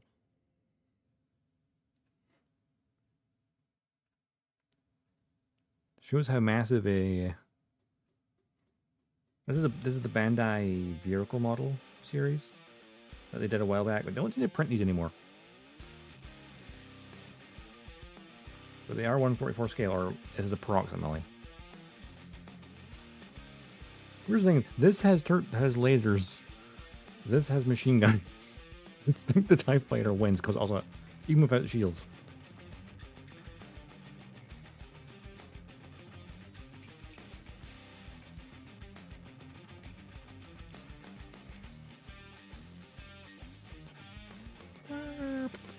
No plot armor. Now, of course, a TIE fighter fighting a Gundam. The TIE fighter has no shielding, so one shot from one shot from the beam rifle and the TIE fighter's gone pretty much. And again, they can take some hits from blasters. This is true.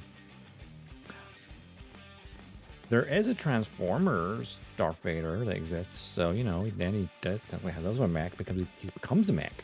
When his TIE 1 advances, becomes a Transformer.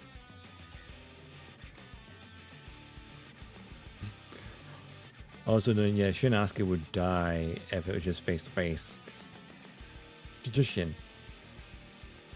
Have you seen Seed Freedom? He can't sword fight. Not very well.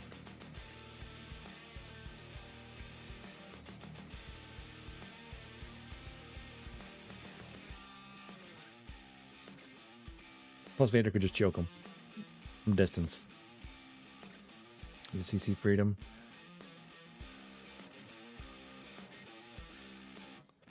You think the Blu-ray just came out in Japan for Christmas, so I wonder how much of a delay till Blu-rays are released worldwide. And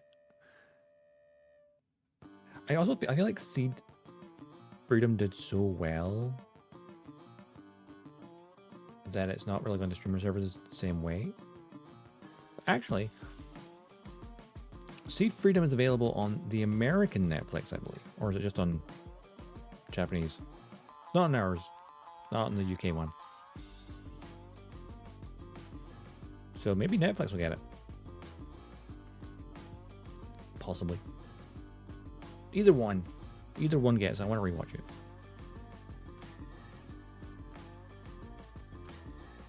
It's a good movie. Actually, there was a thing I was thinking of earlier, like, what was my top movies of 2024? And I realized Seed Freedom isn't the top 3.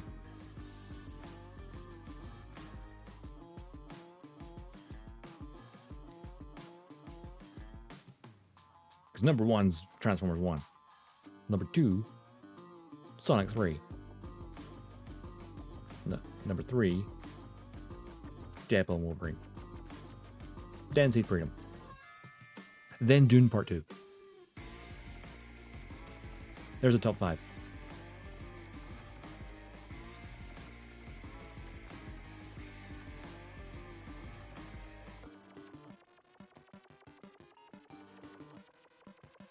I mean, Deadpool and Wolverine, you can, it's on Disney Plus now. You just watch it there. It was so good to see it in the cinema and managed to avoid, in fact, I thought day one was good because I avoided spoilers for all the cameos. So that was good.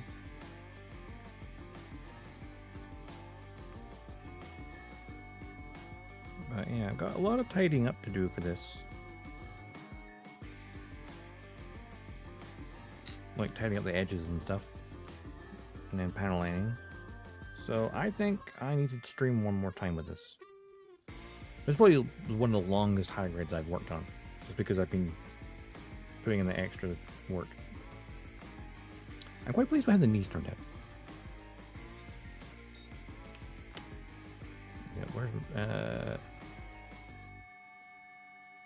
focus. Knees. Come on, give me the knees. Instead of using the sticker, which there we go. I put the black down first, then went around the edge with a toothpick to get rid of the excess, and then put the yellow in it, and then just wiped off the excess at the top.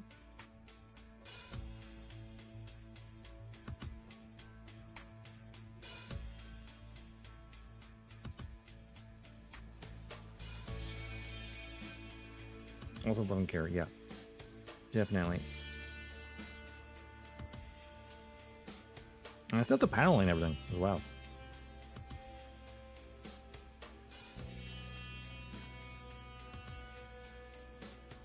I even took the stickers off of the rifle, so that red there looks a lot nicer now.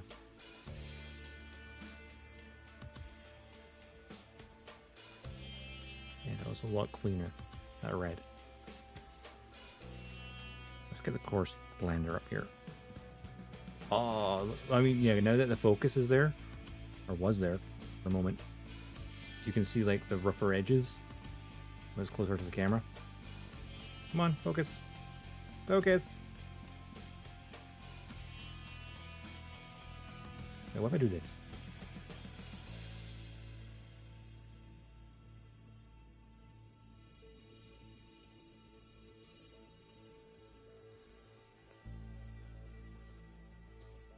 Come on, focus, camera. Doesn't want to focus. Okay, cool. I'll be taking pictures anyway. But yeah, I need to go through all the like the edges and stuff, tidy that up, kind of line it, which might take a couple hours depending on. Yeah. So while I intended to finish it today, it is at least now color accurate.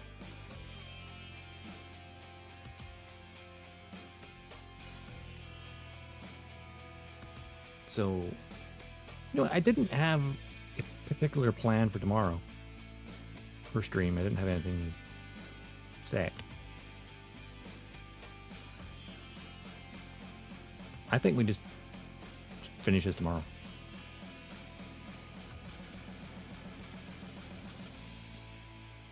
Let's finish off the detailing, like the panel lining and stuff.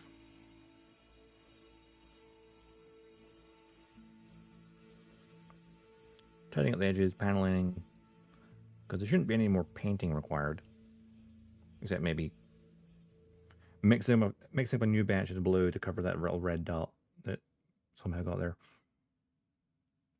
Other than that, is just cleaning up edges and panel lines. I need to make sure I put this in the organizing tray to keep it all safe. And then give it an action base as well. It needs an action base. I think I've got a spare one. I need to actually do a stock take of my action bases to see, do I need to buy more? Because I only have a couple. But yeah, I'm happy with this as is. So yeah, that's nearly 6 o'clock as well, so it's been nearly 5 hours. Make one? Oh yeah, I mean, yeah, I could make them out of thingies, I know. I like how this runner just become my tester for colors. It's fun. True, true. I have spare action bases anyway, it's fine. They're more sturdy. Alright, over here. And let's build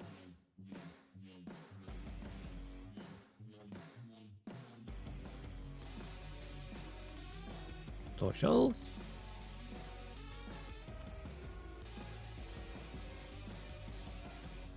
Discord. And there's also YouTube. If you want to look through the massive archive of 2 years of build and chat streams. You know, if you feel bored one day. I wonder how long that playlist is.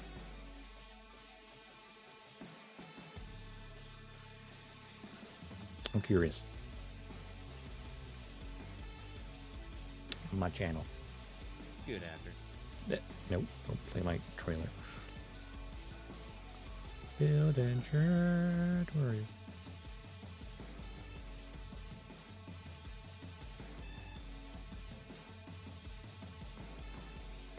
93 videos is in that playlist currently. Good thing I also break it down into the individual builds.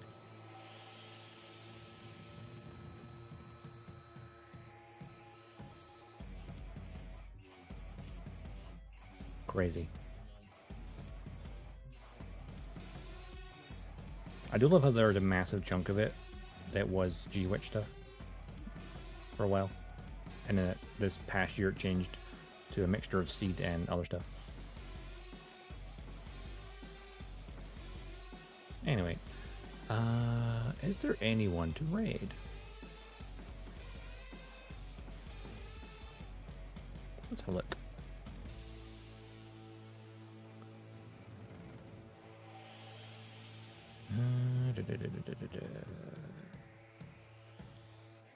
Who's online?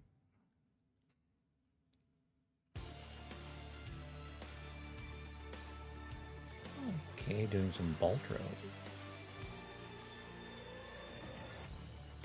Who else is doing miniatures and painting? Who's doing? Anyone doing Gunpla?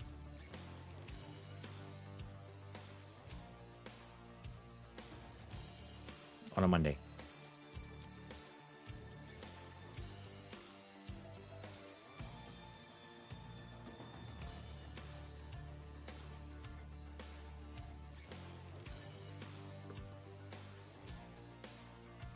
Let's see.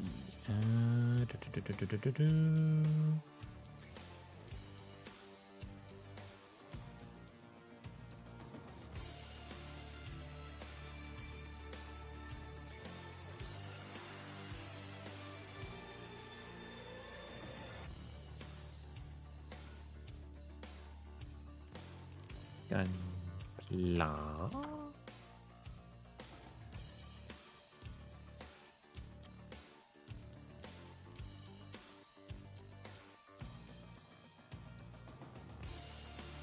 Couple of people doing Gunpla.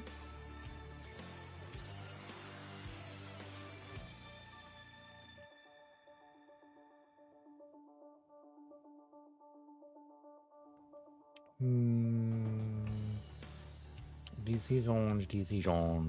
I'm gonna change screens while I decide that. I can think of the music.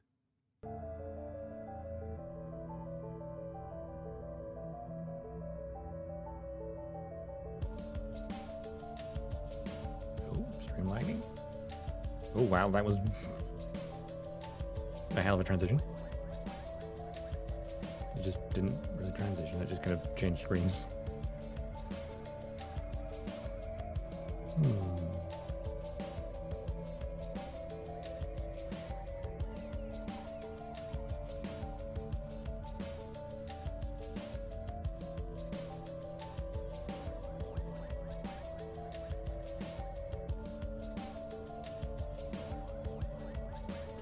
Whom shall we raid? Or should I just go lie down and get food?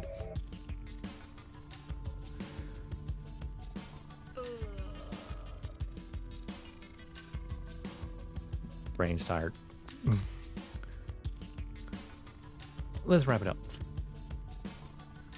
And then come back tomorrow and get the details done.